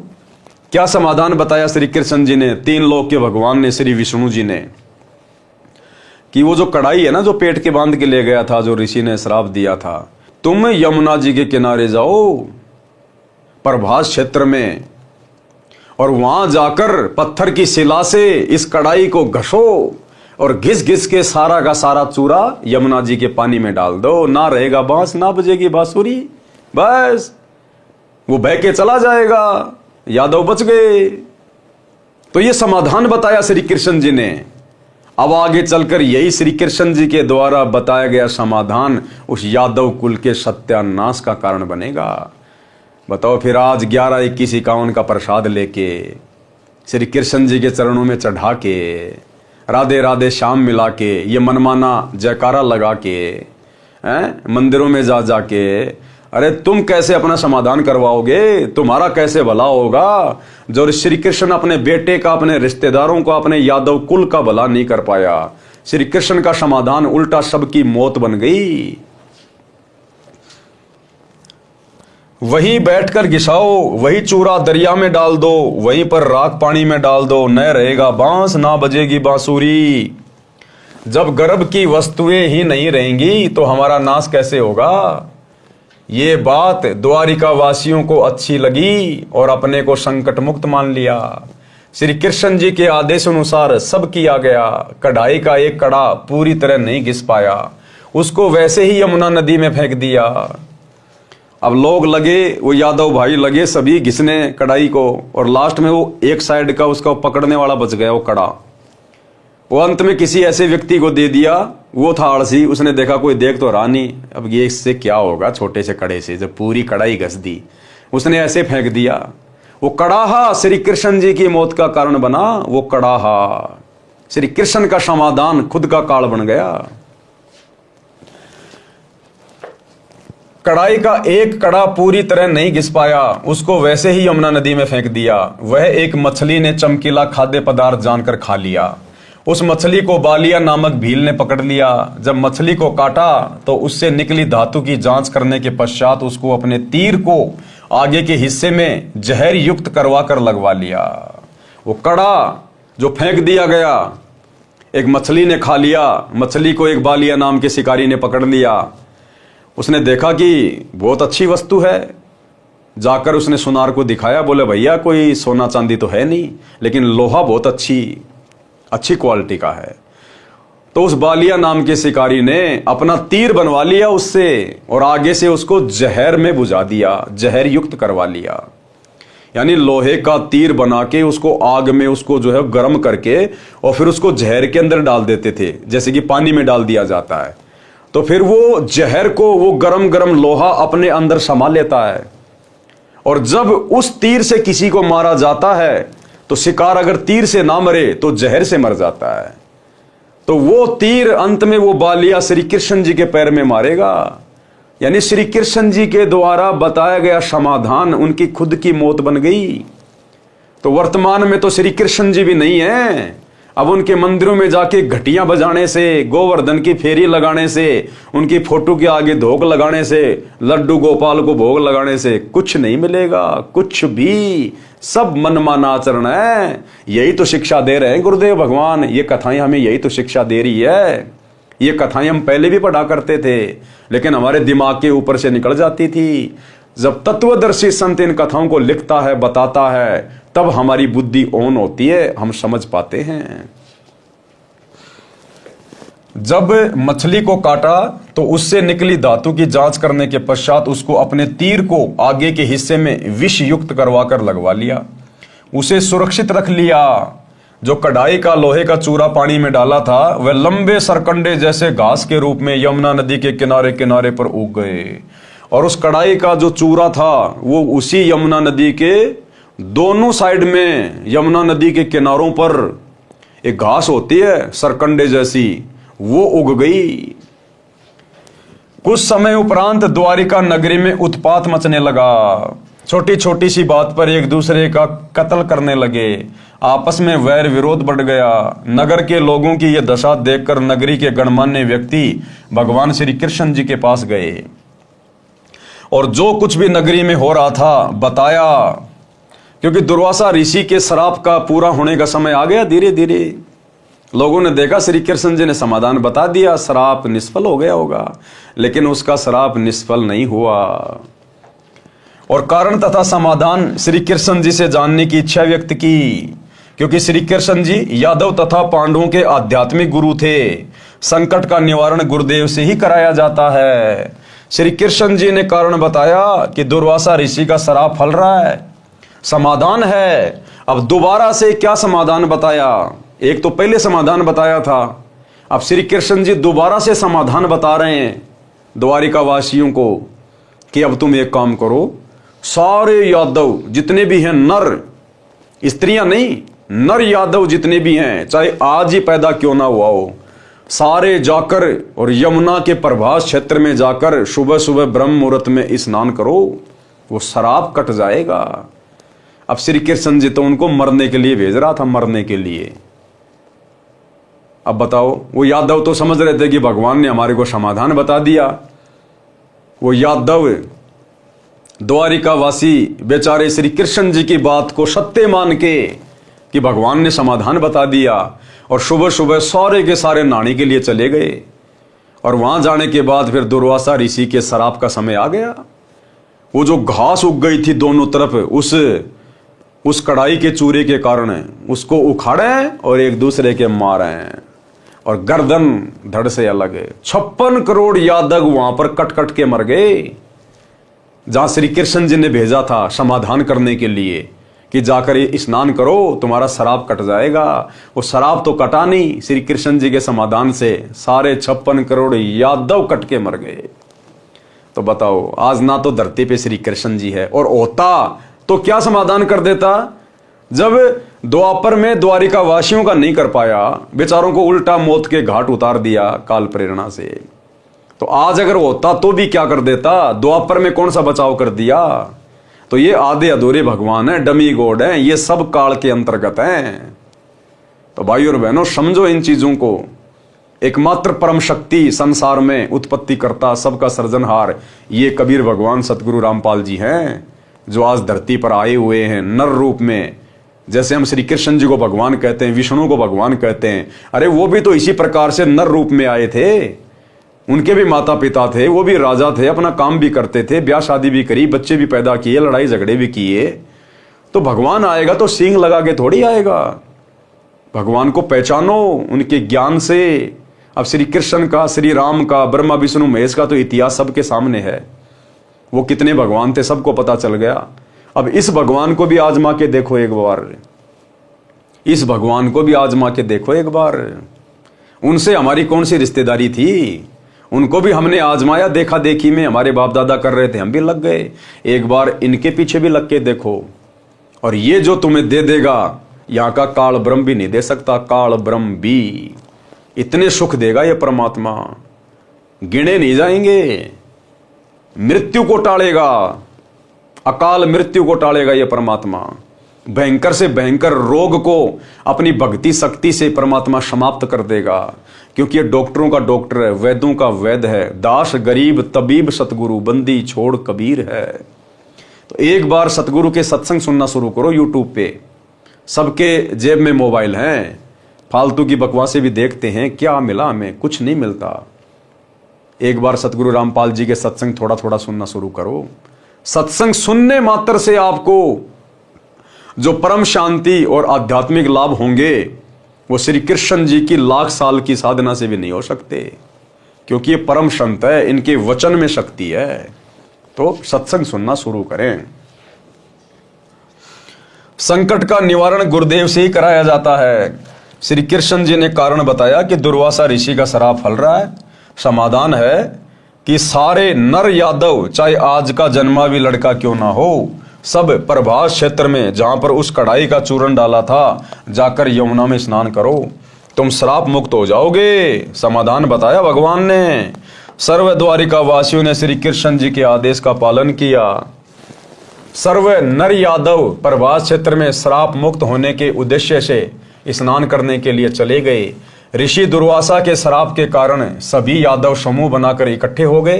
पहले स्नान किया कि श्राप मुक्त होने के पश्चात हो सकता है कि आपसे मनमुटाव दूर हो जाए, परंतु ऐसा कुछ भी नहीं हुआ। पहले सबने स्नान किया, फिर आपस में गाली गलौज शुरू हुआ, फिर उस घास को उखाड़कर एक दूसरे को मारने लगे। जो घास सरकंडे लोहे की कढ़ाई के चूर्ण से उगा था वह तलवार जैसा कार्य करने लगा। दुर्वासा के श्राप के कारण सरकंडे को मारते ही सिर धड़ से अलग होकर गिरने लगा। इस प्रकार सर्व यादव आपस में लड़कर मृत्यु को प्राप्त हो गए। कुछ 200-400 शेष रहे थे। उसी समय श्री कृष्ण जी भी वहीं पहुंच गए। उन्होंने भी उस घास को उखाड़ा, उसके लोहे के मूसल बन गए। शेष बचे अपने कुल के व्यक्तियों को स्वयं श्री कृष्ण जी ने मौत के घाट उतारा। लास्ट में 200-400 जो बच गए थे ना, उनको फिर श्री कृष्ण जी ने जाके मारा, क्योंकि उस समय श्री कृष्ण जी में काल घुसा हुआ था। ये ब्रह्म ये इस प्रकार से अपना कार्य करता है। इसी प्रकार इसने गीता का ज्ञान देते समय श्री कृष्ण जी में प्रवेश करके और ये गीता का ज्ञान कहा था। जैसे यमुना के किनारे उन 200-400 यादवों को मारने के लिए श्री कृष्ण में प्रवेश कर गया। तो बताओ भाई और बहनों, जो श्री कृष्ण खुद अपने सगे संबंधियों को मार रहा है, बेचारे 100-200 बच गए थे, उनको रहने देता, क्या दिक्कत आ रही थी? लेकिन श्री कृष्ण जी ने फिर खुद मारे उनको। तो बताओ आज हमारी रक्षा कैसे करेगा श्री कृष्ण? तो ये विचार करने की बात है, इतिहास गवाह है ये। तो इसके पश्चात श्री कृष्ण जी एक पेड़ के नीचे विश्राम करने लगे। अब चूंकि दुर्वासा का श्राप था यादव कुल का नाश होगा, तो श्री कृष्ण जी भी यादव कुल में आए हुए थे, तो नाश तो श्री कृष्ण जी का भी होना था। अब वो तीर काम आएगा, वो जहर से बुझा हुआ तीर। अब श्री कृष्ण जी ने उसके बाद क्या किया? जंगल में जाके एक पेड़ के नीचे पैर पे पैर रख के आराम करने लगे। इतने में देव योग से वह बालिया नामक भील, जिसने उस लोहे की कढ़ाई के कड़े का विषाक्त तीर बनवाया था, उसी तीर को लेकर शिकार की खोज में उस स्थान पर आ गया जहां पर श्री कृष्ण जी विश्राम कर रहे थे। श्री कृष्ण जी के दाएं पैर के तलवे में पद्म बना था, उसमें 100 वाट के बल्ब जैसी चमक थी। वृक्ष की झुरमुट नीचे तक लटकी थी, उनके बीच से पद्म की चमक स्पष्ट नहीं दिख रही थी। बालिया भील ने सोचा कि यह हिरण की आंख दिखाई दे रही है, इसलिए तीर चला दिया हिरण को मारने के मकसद से। जब तीर श्री कृष्ण जी के पैर में लगा तो श्री कृष्ण जी ने कहा, मर गया रे, मर गया। बालिया भील को आभास हुआ कि तीर किसी व्यक्ति को लग गया। दौड़कर गया तो देखा द्वारिकाधीश मारे दर्द के तड़प रहे थे। बालिया ने कहा, हे महाराज, मुझसे धोखे से तीर चल गया। आपके पैर की चमक को मैंने हिरण की आंख जानकर तीर मार दिया, मुझसे गलती हो गई, क्षमा करो महाराज। श्री कृष्ण जी ने कहा कि तेरे से कोई गलती नहीं हुई है, ये तेरा और मेरा पिछले जन्म का लेन देन है। ध्यान देना, अब आगे आपको पहले बता दिया गया श्री कृष्ण जी का समाधान कितना कारगर हुआ। अब आगे जब बालिया ने कहा कि महाराज गलती से लग गया, धोखे से लग गया, तो श्री कृष्ण जी ने कहा कि बालिया, इसमें तेरी कोई गलती नहीं है, तूने अपना बदला पूरा कर लिया। तो बालिया ने कहा कि महाराज आप राजा, मैं एक भिखारी शिकारी, आपका और मेरा क्या अदला बदला। तब श्री कृष्ण जी ने बताया कि मैं त्रेता युग में दशरथ का बेटा रामचंद्र था और त्रेता युग में तू था सुग्रीव का भाई बाली, और मैंने तेरे को अपने स्वार्थ के लिए सुग्रीव से सैन्य सहायता प्राप्त करने के लिए, अपनी औरत को रावण से छुड़वा कर लाने के लिए मैंने धोखे से पेड़ की ओट लेकर तेरे को तीर मारा था त्रेता युग में। और उस समय तूने कहा था कि भगवान इसका बदला कब दोगे? तो मैंने कहा था कि द्वापर में दूंगा, जब मैं श्री कृष्ण रूप में आऊंगा। तो भाई तेरी कोई गलती नहीं है, तूने अपना बदला आज ले लिया, तू बाली वाली आत्मा है। अब भाई और बहनों, इससे यह भी सिद्ध हो जाता है कि ये तीन लोक के भगवान, क्योंकि श्री विष्णु को हो चाहे श्री कृष्ण जी को हो, श्री राम को हो चाहे श्री विष्णु जी को हो, ये तीन लोक के भगवान ब्रह्मा विष्णु महेश अपने खुद के कर्म नहीं काट सकते। बताओ, त्रेता युग में श्री राम अर्थात विष्णु ने तीर मारा बाली को धोखे से, उसका भी बदला देना पड़ा उस भगवान विष्णु को द्वापर में श्री कृष्ण रूप में आके। उस बालिया नाम के शिकारी ने, जो बाली की आत्मा थी, अपना बदला लिया। यानी ये तीन लोक के भगवान भी अपना जो कर्म है उसको नहीं काट सकते, इनको भी भोगना पड़ता है। तो फिर इनकी भक्ति करने से हमारे कर्म कैसे कटेंगे, हमारे संकट कैसे कटेंगे, हमारे दुख कैसे कटेंगे, जब ये अपने खुद के नहीं काट पा रहे, इनको खुद को भी भोगने पड़ रहे हैं। तो ये विचार करने की बात है, ये दुनिया भक्ति क्यों करती है? अपने कर्म कटवाने के लिए तो करती है, दुखों से सुख प्राप्त करने के लिए तो करती है। और जब ये भगवान इनके इतिहास में लिखा जा चुका है, ये खुद अपने कर्म नहीं काट सकते, तो इनकी भक्ति करने से, इनके मंदिर बनवाने से, इनके जय श्री राम के नारे लगाने से, इनकी पूजा पाठ करने से, इनका झंडा घर पे लगाने से हमारे कर्म कैसे कटेंगे? हमारे तो कर्म वैसे बिगड़े हुए हैं, और ना इनकी भक्ति करने का किसी को पता। तो बताओ भाई और बहनों, हम क्या कर रहे हैं फिर? किस दिशा में जा रहे हैं? इन आचार्यों, शंकराचार्यों ने, धर्म गुरुओं ने मात्र अपना पेट भरने के लिए पूरे भगत समाज का बेड़ा गर्क कर दिया, सत्यानाश कर दिया, शास्त्रों के विरुद्ध साधना पे लगाकर। तो ये विचार करने की बात है। श्री कृष्ण जी ने कहा कि तेरे से कोई गलती नहीं हुई है, ये तेरा और मेरा पिछले जन्म का लेन देन है, वो मैंने चुका दिया है। तू त्रेता युग में सुग्रीव का भाई बाली था, मैं रामचंद्र पुत्र दशरथ था। मैंने भी तेरे को पेड़ की ओट लेकर धोखे से मारा था, वह अदला बदला पूरा किया है। इस प्रकार दुर्वासा ऋषि के श्राप से सभी यादव कुल का नाश हुआ।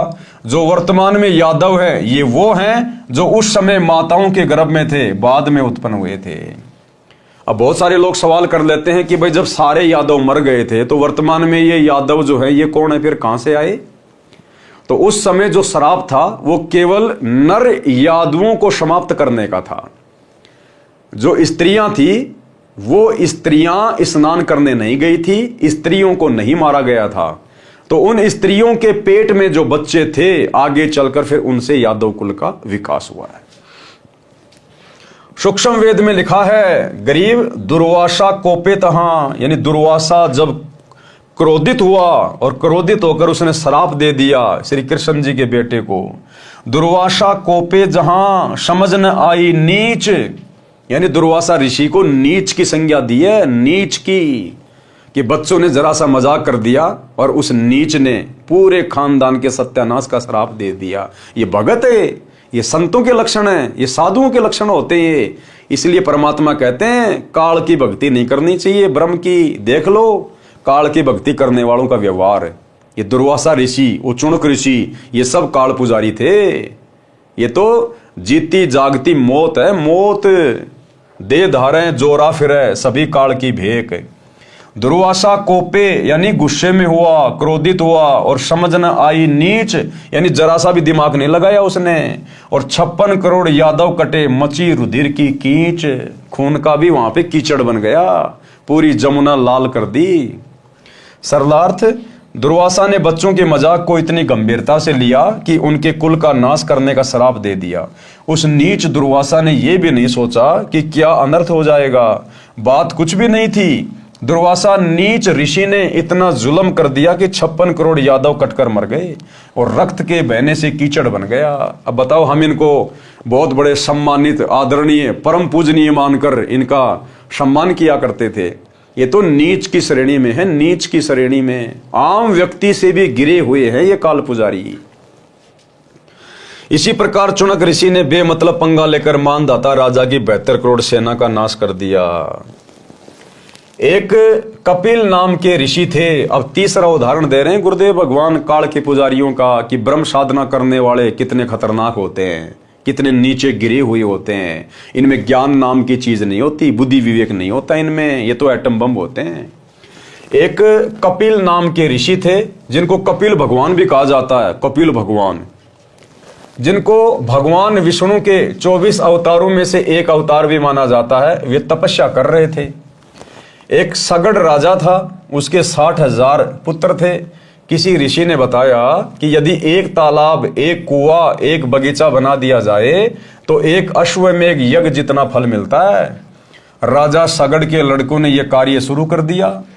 समझदार व्यक्तियों ने उनसे कहा कि आप ऐसे जगह जगह तालाब, कुएं, बगीचे बनाओगे तो पृथ्वी पर अन्न उत्पन्न करने के लिए स्थान ही नहीं रहेगा। किसी राजा ने विरोध किया तो उससे लड़ाई कर ली। उन राजा सगड़ के लड़कों ने एक घोड़ा अपने साथ लिया, उसके गले में पत्र लिखकर बांध दिया कि यदि कोई हमारे कार्य में बाधा करेगा वो इस घोड़े को पकड़ ले और युद्ध के लिए तैयार हो जा। अब 60,000 लड़के, अहंकार तो होना ही होना था। आज गांव में किसी के 4-5 लड़के हो जाएं, वो पूरे गांव को हथर उठा देते हैं। तो राजा सगड़ के तो 60,000 लड़के थे। तो उन्होंने घोड़ा लिया, एक लेटर बांध दिया उसके गले में कि अगर कोई हमारे कार्य में बाधा करना चाहता है तो हमसे आके लड़ाई कर ले, वह इस घोड़े को पकड़ ले और युद्ध के लिए तैयार हो जाए। उन सिरफिरों से कौन टक्कर ले? अब 60,000 से कौन टक्कर ले भाई? पृथ्वी देवी भगवान विष्णु जी के पास गई, एक गाय का रूप धारण करके कहा कि हे भगवान, पृथ्वी पर एक सगड़ राजा है, उसके 60,000 पुत्र हैं, उनको ऐसी सिरड़ उठी है कि मेरे को खोद डाला, वहां मनुष्य के खाने के लिए अन्न भी उत्पन्न नहीं हो सकता। भगवान विष्णु ने कहा कि तुम जाओ, वे अब कुछ नहीं करेंगे। भगवान विष्णु ने देवराज इंद्र को बुलाया और समझाया कि राजा सगड़ के 60,000 लड़के यज्ञ कर रहे हैं, यदि उनकी 100 यज्ञ पूरी हो गई तो तुम्हारी इंद्र गद्दी उनको देनी पड़ेगी। अब इंद्र को जब इंद्र की वो पदवी दी जाती है तो साथ में उसको एक हिदायत दी जाती है कि अगर किसी ने इंद्र की गद्दी प्राप्त करने योग्य जप या तप कर लिया, ऐसा कोई धार्मिक अनुष्ठान कर लिया, तो भैया तेरे को इस गद्दी से उतारा जाएगा, तेरे को बनाया जाएगा गधा और उस व्यक्ति को इंद्र की पोस्ट दी जाएगी। तो इंद्र कोशिश करता है हर प्रकार से उनकी यज्ञ को खंडित करने की। तो काल ने प्रेरणा की विष्णु में, विष्णु ने इंद्र को बता दिया और इंद्र ने फिर अपने दूत भेज दिए, अपने हलकारे भेज दिए कि किसी भी प्रकार से उनका काम बिगाड़ो। समय रहते कुछ बनता है तो कर ले। इंद्र ने हलकारे अर्थात अपने नौकर भेजे, उनको सब समझा दिया। रात्रि के समय राजा सगड़ के पुत्र सोए पड़े थे, घोड़ा पेड़ से बांध रखा था। उन देवराज के फरिश्तों ने घोड़ा खोलकर कपिल तपस्वी की जांग पर बांध दिया। वो कपिल ऋषि जो साधना कर रहा था, तपस्या कर रहा था, जो भगवान विष्णु के 24 अवतारों में से एक माने जाते हैं, वो इंद्र के नौकरों ने वो घोड़ा वहां से खोला और कपिल ऋषि की जांग के बांध दिया। अब सुबह राजा सगड़ के बेटे उठे, घोड़े को ढूंढने लगे। कपिल ऋषि वर्षों से तपस्या कर रहा था, जिस कारण से उसका शरीर अस्थि पिंजर जैसा हो गया था। आसन पद्म लगाए हुए था, टांगे पतली पतली थी, जैसे पेड़ की जड़ों की मिट्टी वर्षा के पानी से बह जाती है और जड़ों के बीच में 6-7 इंच का अंतर हो जाता है। ऋषि कपिल जी की टांगे ऐसी थी। इंद्र के हलकारों ने घोड़े को टांगों के बीच के रास्ते में से जांग के पास रस्से से बांध दिया। राजा के लड़कों ने सुबह उठते ही घोड़ा देखा, उसकी खोज में युद्ध करने की तैयारी करके 60,000 का लंगार चल पड़ा। घोड़े के पद चिन्हों के साथ साथ कपिल मुनि के आश्रम में पहुंच गए। घोड़े को बंधा देखकर सगड़ राजा के पुत्रों ने ऋषि जी की कोख में दोनों बाजुओं के नीचे कोखों को हरियाणवी भाषा में हीक कहते हैं, भाले चुबो दिए। यहाँ पे इधर कपिल ऋषि की पलकें इतनी लंबी बढ़ चुकी थी कि जमीन पर जा टिकी थी। ये आंखों के जो बाल होते हैं ना, ये पलकों के, वो इतने लंबे समय से तपस्या कर रहा था, ये आंखों के पलकों के बाल नीचे जमीन पे टिके हुए थे। ऋषि को पीड़ा हुई तो क्रोधवश पलकों को हाथों से उठाया, आंखों से अग्नि बाण छूटे। 60,000 सगड़ के पुत्रों की सेना की पुड़ी सी बिछ गई, अर्थात 60,000 सगड़ के बेटे मरकर ढेर हो गए। ये है काल पुजारियों की उपलब्धि। तपस्या कर रहा था भगवान प्राप्त करने के लिए और गुस्से में आके देखा उसने अपनी पलकी यूं उठा के कि मेरे को किसने मेरे को पीड़ा पहुंचाई है। ये गुस्सा, परमात्मा कहते हैं 60,000 हाथियों जितना बल समाप्त होता हमारा। इसलिए सतगुरु के भक्तों ने गुस्सा करने से बचना चाहिए। कामी, क्रोधी और लालची, इनसे भक्ति ना होए। भक्ति करे कोई सूरमा, जात वर्ण कुल खोए। तो भक्तों ने गुस्सा नहीं करना चाहिए, ऐसा गुरुदेव भगवान कह रहे हैं। तो हम सभी भगत भाई बहनों ने कोशिश करनी चाहिए, प्रयास करना चाहिए। ये शिक्षाएं हैं इन पुस्तकों में, इन कथाओं के माध्यम से, कि हम भक्तों ने पहले सोचना चाहिए, विचार करना चाहिए हमने जल्दबाजी में तुरंत कोई भी फैसला नहीं लेना चाहिए। और भगत ने सोच विचार के गुस्सा तो फिर भी नहीं करना चाहिए, गुस्सा तो भगत के आसपास भी नहीं होना चाहिए, क्योंकि हम शत भक्ति कर रहे हैं। अगर हम मर्यादा में हैं तो हमारा कुछ नहीं बिगड़ेगा, ना कोई बिगाड़ सकता, फिर गुस्सा किस लिए करना। और गुस्सा तो परमात्मा की भक्ति से शांत होना चाहिए। सूक्ष्म वेद में कहा है कि 60,000 सगड़ के होते कपिल मुनीश्वर खाए, जय परमेश्वर की करे भक्ति तो अजर अमर हो जाए। 72 अक्षुणी खा गया चुनक ऋषिश्वर एक, दे धारे जोरा फिरे सभी काल के भेग। अब वो कपिल ऋषि बताओ, उसको भगवान का अवतार माना जाता है और 60,000 को खा गया। अब चाहे अपनी सिद्धि से मार दो, चाहे अपनी वचन शक्ति से मार दो, चाहे हथियार से मार दो, वो तो मरी गए। वो पाप तो कपिल ऋषि के सिर पे रखा गया। अब वो कपिल ऋषि भी किसी जन्म में स्वर्ग भोग के तपस्या के बदले फिर वो नरक में जाएगा, फिर गधा कुत्ता बनेगा, फिर चुनक ऋषि की तरह उसके सिर में कीड़े पड़ेंगे। और वो 60,000 राजा सगड़ के लड़के जो शास्त्र विधि को त्याग के मनमाना आचरण कर रहे थे, कुएं खोद रहे थे, बावड़ियां खोद रहे थे, वो बनेंगे कीड़े और कपिल ऋषि के सिर में पड़ेंगे। ये है इस काल की भक्ति की उपलब्धि, जिस काल की भक्ति ये पूरी दुनिया कर रही है। यानी ब्रह्मा विष्णु महेश की भक्ति करना काल की भक्ति, ओम नाम का जाप करना काल की भक्ति, दुर्गा की भक्ति करना, नवरात्रे करना काल की भक्ति, और नीचे के देवी देवताओं की भक्ति करना, पूजा पाठ करना, धार्मिक अनुष्ठान करना काल की भक्ति। इन सभी तीर्थों पे जाना, कावड़ लाना है, ये सब काल की भक्ति। एकमात्र सतगुरु की भक्ति को छोड़ के वर्तमान में सतगुरु रामपाल जी के द्वारा जो भक्ति शास्त्र अनुकूल जो बताई गई है, इस भक्ति को छोड़कर संसार में आप जो भी भक्ति कर रहे हैं वो सब काल की भक्ति है, सब काल की भक्ति। और उस काल की भक्ति का अंत में यही निर्णय निकलेगा, अगर आपने थोड़े बहुत कोई पुण्य किए, कोई सदकर्म किए हैं, दान धर्म किए हैं, थोड़े समय काल आपको स्वर्ग में बैठा देगा। उसके बाद फिर आपके पाप कर्म ढेरों हैं, उसके बाद ज्यादा समय आपको नरक में ठोकेगा। उसके बाद आपको पृथ्वी पर 84 लाख योनियों में गधा कुत्ता शुअर बनाएगा, असहनीय कष्ट भोगोगे। फिर वो 84 लाख योनियों का चक्कर काटने के बाद फिर एक मनुष्य जन्म मिलेगा। उस मनुष्य जन्म में अगर सौभाग्य से सतगुरु मिल गया तो आपके अच्छे कर्म बनेंगे, नहीं तो वही काल की भक्ति, देवी देवताओं की भक्ति, माता मसाणी, भैरव, भूत, हनुमान की भक्ति करके फिर वही चक्कर, फिर वही स्वर्ग, वही नरक, वही 84, वही मनुष्य जन्म, ये चक्कर चलता रहेगा अरहट के कुएं की तरह।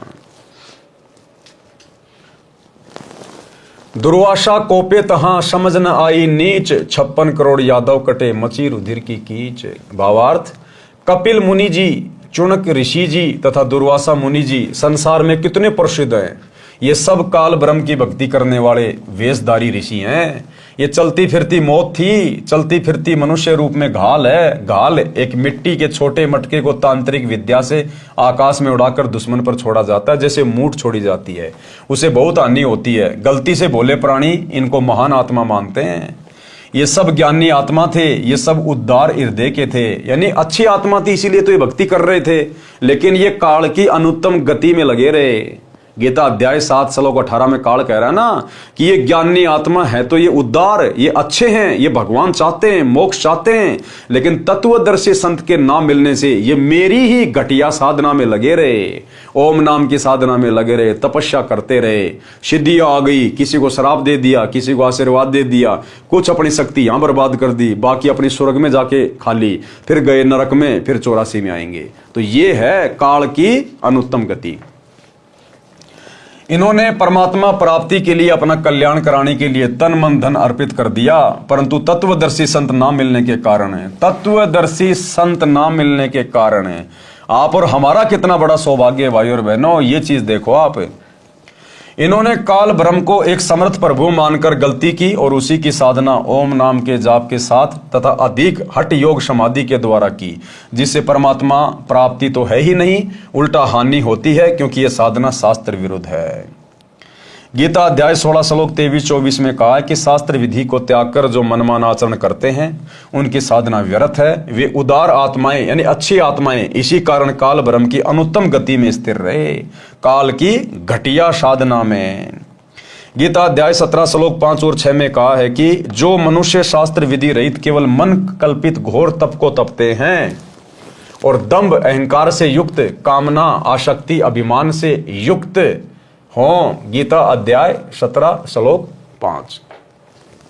शरीर में स्थित सर्व कमलों में देव शक्तियों तथा पूर्ण परमात्मा तथा मुझे भी कृष करने वाले अर्थात कष्ट देने वाले अज्ञानियों को तू असुर स्वभाव के जान।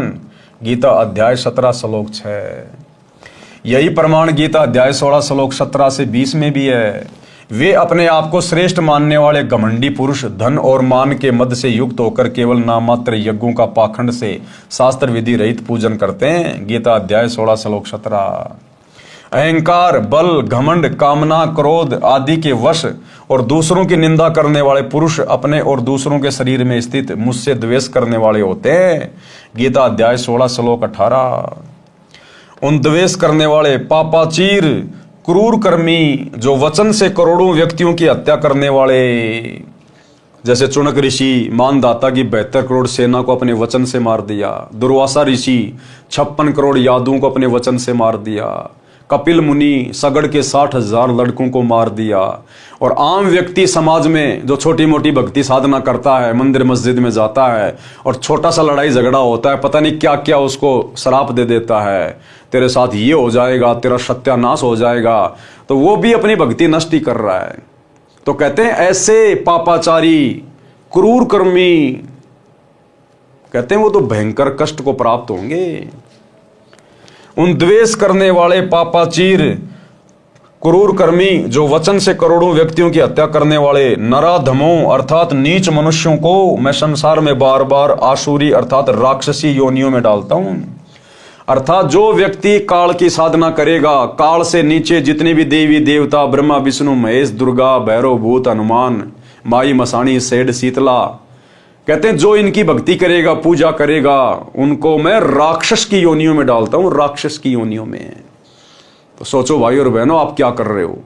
एकमात्र सतगुरु रामपाल जी की भक्ति है जो हमें मुक्त कर सकती है, इस काल से, जन्म मरण के चक्कर से मुक्त कर सकती है। बाकी इस काल की भक्ति से तो खुद गीता जी कह रही है राक्षस की योनियां प्राप्त करोगे। राक्षस, अब जीते जी राक्षस हैं। ब्रह्मा विष्णु महेश की भक्ति कर रहे हैं, साधना कर रहे हैं, देवी देवताओं की फोटोएं घर में लगी है, मंदिरों में जाते हैं, तीर्थों पे जाते हैं, मंदिरों में जाते हैं, मस्जिदों में जाते हैं, और मांस भी खा रहे हैं, तो राक्षस ही हैं। ये तो राक्षसों का भोजन है, मांस खाना, बकरे मुर्गे झोटे खाना, शराब पीना, ये तो राक्षसों का पेय पदार्थ था, नशा करना। और आज बड़े बड़े अच्छे अच्छे सभ्य इंसान पी रहे हैं, धर्मगुरु पी रहे हैं, खा रहे हैं, माता के नाम पे चढ़ा के बकरा काट रहे हैं, खा रहे हैं उसको प्रसाद समझ के। तो ये तो जीते जी राक्षस है, राक्षस। सोचो बाद में इनकी और क्या दुर्गति होगी काल की भक्ति करने वालों की।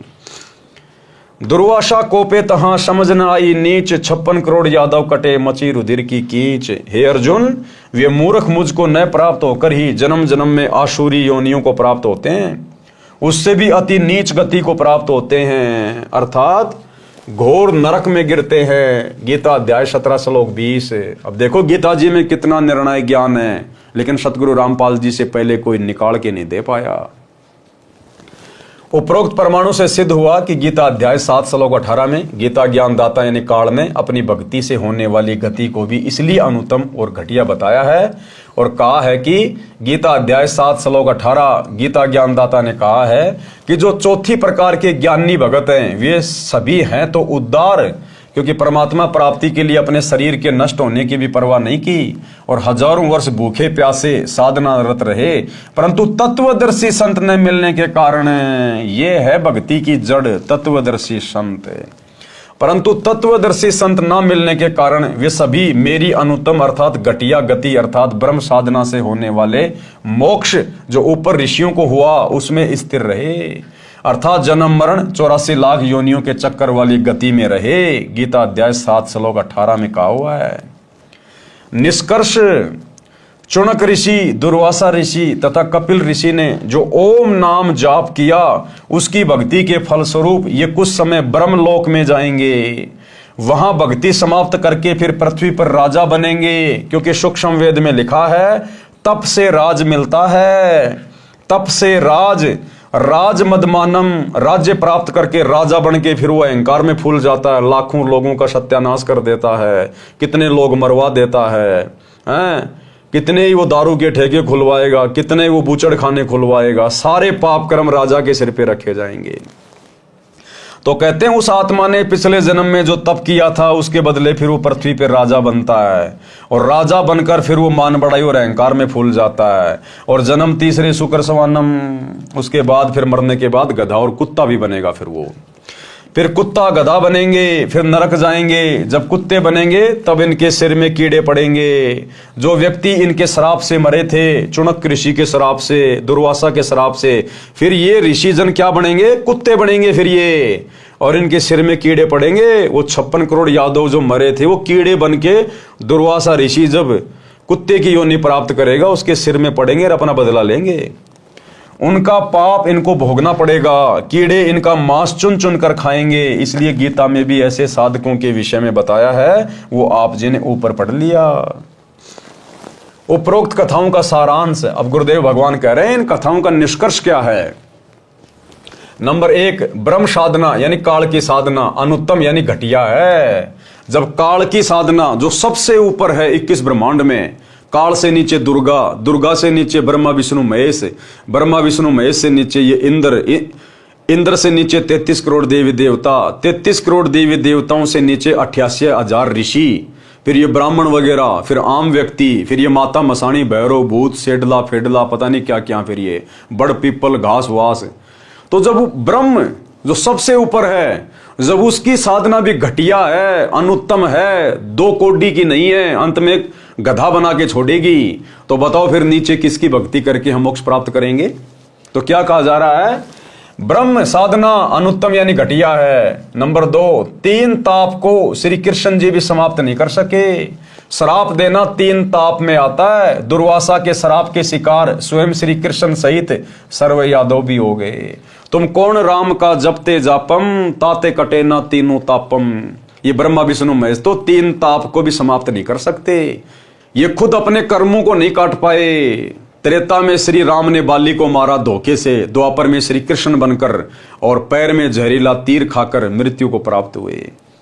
दुर्वासा ऋषि ने श्राप दिया, ये 3 ताप में आता है श्राप देना। श्री कृष्ण जी उसको भी नहीं काट पाए, यादव ही कट गए, श्री कृष्ण ही मर गया।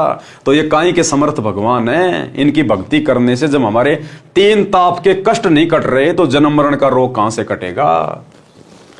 दुर्वासा के श्राप के शिकार स्वयं श्री कृष्ण सहित सर्व यादव भी हो गए। नंबर 3, श्री कृष्ण जी ने श्राप मुक्त होने के लिए यमुना में स्नान करने के लिए कहा, यह समाधान बताया था। उससे श्राप नाश तो हुआ नहीं, यादवों का नाश अवश्य हो गया। विचार करें, जो अन्य संत या ब्राह्मण जो ऐसे स्नान या तीर्थ करने से संकट मुक्त करने की राय देते हैं, वे कितने कारगर हैं। जब श्री कृष्ण जी ने 3 लोक के भगवान ने 56 करोड़ यादवों को नहाने की सलाह दी कि तुम तीर्थ पे जाओ, प्रभास क्षेत्र में यमुना के वहां तुम श्राप मुक्त हो जाओगे, और 56 करोड़ यादव नाश हो गए, खत्म हो गए। तो वर्तमान में छोटे मोटे ये पंडित, ये पुजारी जो हमारे को गया में जाके, हरिद्वार में जाके, मथुरा में जाके, बरसाने में जाके जो नहाने की सलाह देते हैं, तो इनके द्वारा बताया गया समाधान कहां काम करेगा जब श्री कृष्ण जी का समाधान फैल हो गया। अर्थात व्यर्थ है, क्योंकि जब भगवान त्रिलोकीनाथ द्वारा बताए समाधान यमुना स्नान से कुछ लाभ नहीं हुआ, तो अन्य तटपुंजियों, ब्राह्मणों व गुरुओं द्वारा बताए स्नान आदि समाधान से कुछ होने वाला नहीं है। वो तो केवल पेट भरने के लिए हमें मूर्ख बना रहे हैं। नंबर 4, पहले श्री कृष्ण जी ने दुर्वासा के श्राप से बचाव का तरीका बताया था कि उस कढ़ाई को घिसाकर चूर्ण बनाकर प्रभास क्षेत्र में यमुना नदी में डाल दो, न रहेगा बांस ना बजेगी बांसुरी। बांस भी रह गया और 56 करोड़ यादवों की बांसुरी भी बज गई, यानी सबका सत्यानाश हो गया। श्री कृष्ण जी का समाधान कोई काम नहीं आया। फिर ये 11-21-51 रुपए लेके जो रोड पे बैठ के समाधान बताते हैं, भला इनके समाधान से क्या होगा? सज्जनों, वर्तमान में बुद्धिमान मानव है, शिक्षित है। मेरे द्वारा कौन? सतगुरु रामपाल जी भगवान कह रहे हैं कि मेरे द्वारा बताए ज्ञान को शास्त्रों से मिलाओ, फिर भक्ति करके देखो क्या कमाल होता है। यानी तुम्हारे राम, तुम्हारे कृष्ण, ब्रह्मा विष्णु महेश, ये ब्रह्म, इसकी साधना तुम लाख जन्म कर लो और सतगुरु रामपाल जी की भक्ति एक बार 6 महीने करके देखो। 6 महीने पहले उनके सत्संग सुनो, महीना 2 महीना ध्यान से यूट्यूब पर घर बैठे, उसके बाद इनसे दीक्षा लो और 6 महीने में देखो तुम्हें क्या रिजल्ट मिलता है, क्या रिजल्ट मिलेगा तुम्हें। प्रसंग आगे चलाते हैं। नंबर 1, तीनों गुणों रजगुण ब्रह्मा जी, सतगुण विष्णु जी तथा तमगुण शिव जी की भक्ति करना व्यर्थ सिद्ध हुआ। नंबर 2, गीता ज्ञानदाता ब्रह्म यानी काल की भक्ति स्वयं गीता ज्ञानदाता यानी काल ने गीता अध्याय 7 श्लोक 18 में अनुत्तम यानी घटिया बताई है। उसने गीता अध्याय 18 श्लोक 62 में उस परमेश्वर अर्थात परम अक्षर ब्रह्म की शरण में जाने को कहा है। यह भी कहा है कि उस परमेश्वर की कृपा से ही तू परम शांति तथा सनातन परम धाम को प्राप्त होगा। और वो परमेश्वर, वो परम अक्षर ब्रह्म आज सतगुरु रामपाल जी के रूप में धरती पे प्रकट है, कबीर देव। नंबर 3, गीता अध्याय 15 श्लोक 1 से 4 में संसार रूपी वृक्ष का वर्णन है तथा तत्वदर्शी संत की पहचान भी बताई है। संसार रूपी वृक्ष के सब हिस्से, जड़े, मूल कौन परमेश्वर है, तना कौन प्रभु है, डार कौन प्रभु है, शाखाएं कौन कौन देवता हैं, पात रूप संसार बताया है। इसी अध्याय 15 श्लोक 16 में स्पष्ट किया है कि नंबर 1, क्षर पुरुष ये 21 ब्रह्मांड का प्रभु है यानी काल है। इसे ब्रह्म, काल ब्रह्म, ज्योति निरंजन भी कहा जाता है। ये नाशवान है, हम इसके लोक में रह रहे हैं, हमें इसके लोक से मुक्त होना है तथा अपने परमात्मा कबीर जी के पास सतलोक में जाना है। और परमात्मा कबीर स्वयं सतलोक से चलकर सतगुरु रामपाल जी के रूप में धरती पर आ चुके हैं। नंबर 2, अक्षर पुरुष ये 7 संग ब्रह्मांडों का प्रभु है, ये भी नाशवान है। हमने इसके 7 संग ब्रह्मांडों के क्षेत्र से होकर सतलोक जाना है, इसलिए इसका टोल टैक्स देना है, बस इससे हमारा इतना ही काम है। गीता अध्याय 15 श्लोक 17 में कहा है कि उत्तम पुरुष तू अन्य परमात्मा इति उदारते ये लोक तरम अवश्य विवर्ती अवय ईश्वर है। सरलार्थ, गीता अध्याय 15 श्लोक 16 में कहे 2 पुरुष, एक क्षर पुरुष दूसरा अक्षर पुरुष है, इन दोनों से अन्य है उत्तम पुरुष अर्थात पुरुषोत्तम। उसी को परमात्मा कहते हैं जो तीनों लोकों में प्रवेश करके सबका धारण पोषण करता है। जो तीनों लोकों में प्रवेश करके सबका धारण पोषण करता है वह वास्तव में अविनाशी परमेश्वर है, यानी वो कभी जन्म और मृत्यु में नहीं आता और ना उसकी भक्ति करने वाला फिर कभी सतलोक जाने के बाद जन्म और मृत्यु में आएगा। गीता अध्याय 15 श्लोक 17, गीता अध्याय 3 श्लोक 14 और 15 में भी स्पष्ट किया है कि सर्वगतम ब्रह्म अर्थात सर्वव्यापी परमात्मा वासुदेव जो सच्चिदानंद घन ब्रह्म है उसे वासुदेव भी कहते हैं, जिसके विषय में गीता अध्याय 7 श्लोक 19 में कहा है वही सदा यज्ञों अर्थात धार्मिक अनुष्ठानों में प्रतिष्ठित है अर्थात इष्ट रूप में पूज्य है।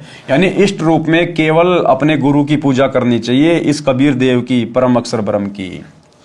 पूर्ण रूप से दीक्षा लेकर मर्यादा में रहकर भक्ति करो, इस प्रकार जीने की राह पर चलकर संसार में सुखी जीवन जिएं तथा मोक्ष रूपी मंजिल को प्राप्त करें। तो भाइयों और बहनों, परम पूज्य परमेश्वर सतगुरु रामपाल जी भगवान के विशेष आशीर्वाद से, उनकी वीआईपी रजा से पवित्र पुस्तक जीने की राह के ऊपर वीडियो बनाने की श्रृंखला आज यहीं पर समाप्त हो जाती है। इसके बाद गुरुदेव ने भक्ति और मर्यादाओं को लेकर कुछ बातें लिखी हैं कि यदि आपने शरण में आकर भक्ति करनी है तो आपने कुछ मर्यादाओं का आजीवन पालन करना पड़ेगा। वो मर्यादाएं क्या हैं, वो नियम क्या हैं जिनको निभाकर ही हम सतगुरु की भक्ति को सफल कर सकते हैं। तो जीने की राह पुस्तक का जो सरलार्थ था वो कंप्लीट हुआ, खत्म हुआ। इसके लिए हम गुरुदेव भगवान का अनंत कोटि बार दंडवत धन्यवाद करते हैं। और कल के वीडियो में आपको भक्ति और मर्यादाओं के विषय में विस्तार से बताया जाएगा, समझाया जाएगा। ये मर्यादा आप और हमारे लिए भी बहुत आवश्यक हैं, जिन्होंने उपदेश ले लिया उनके लिए भी बहुत आवश्यक हैं।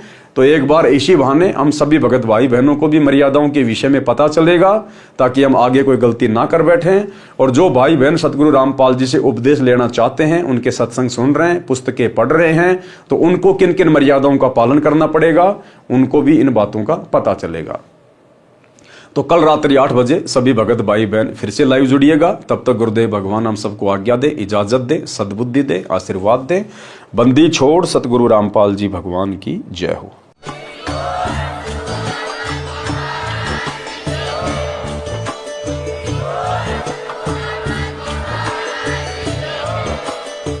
भाई जो गुरु बचन पे डट के कट गए फंद 84 के, कट गे फंद 84 के, रकट गे फंद 84 के। भाई जो गुरु बचन पे डट गे,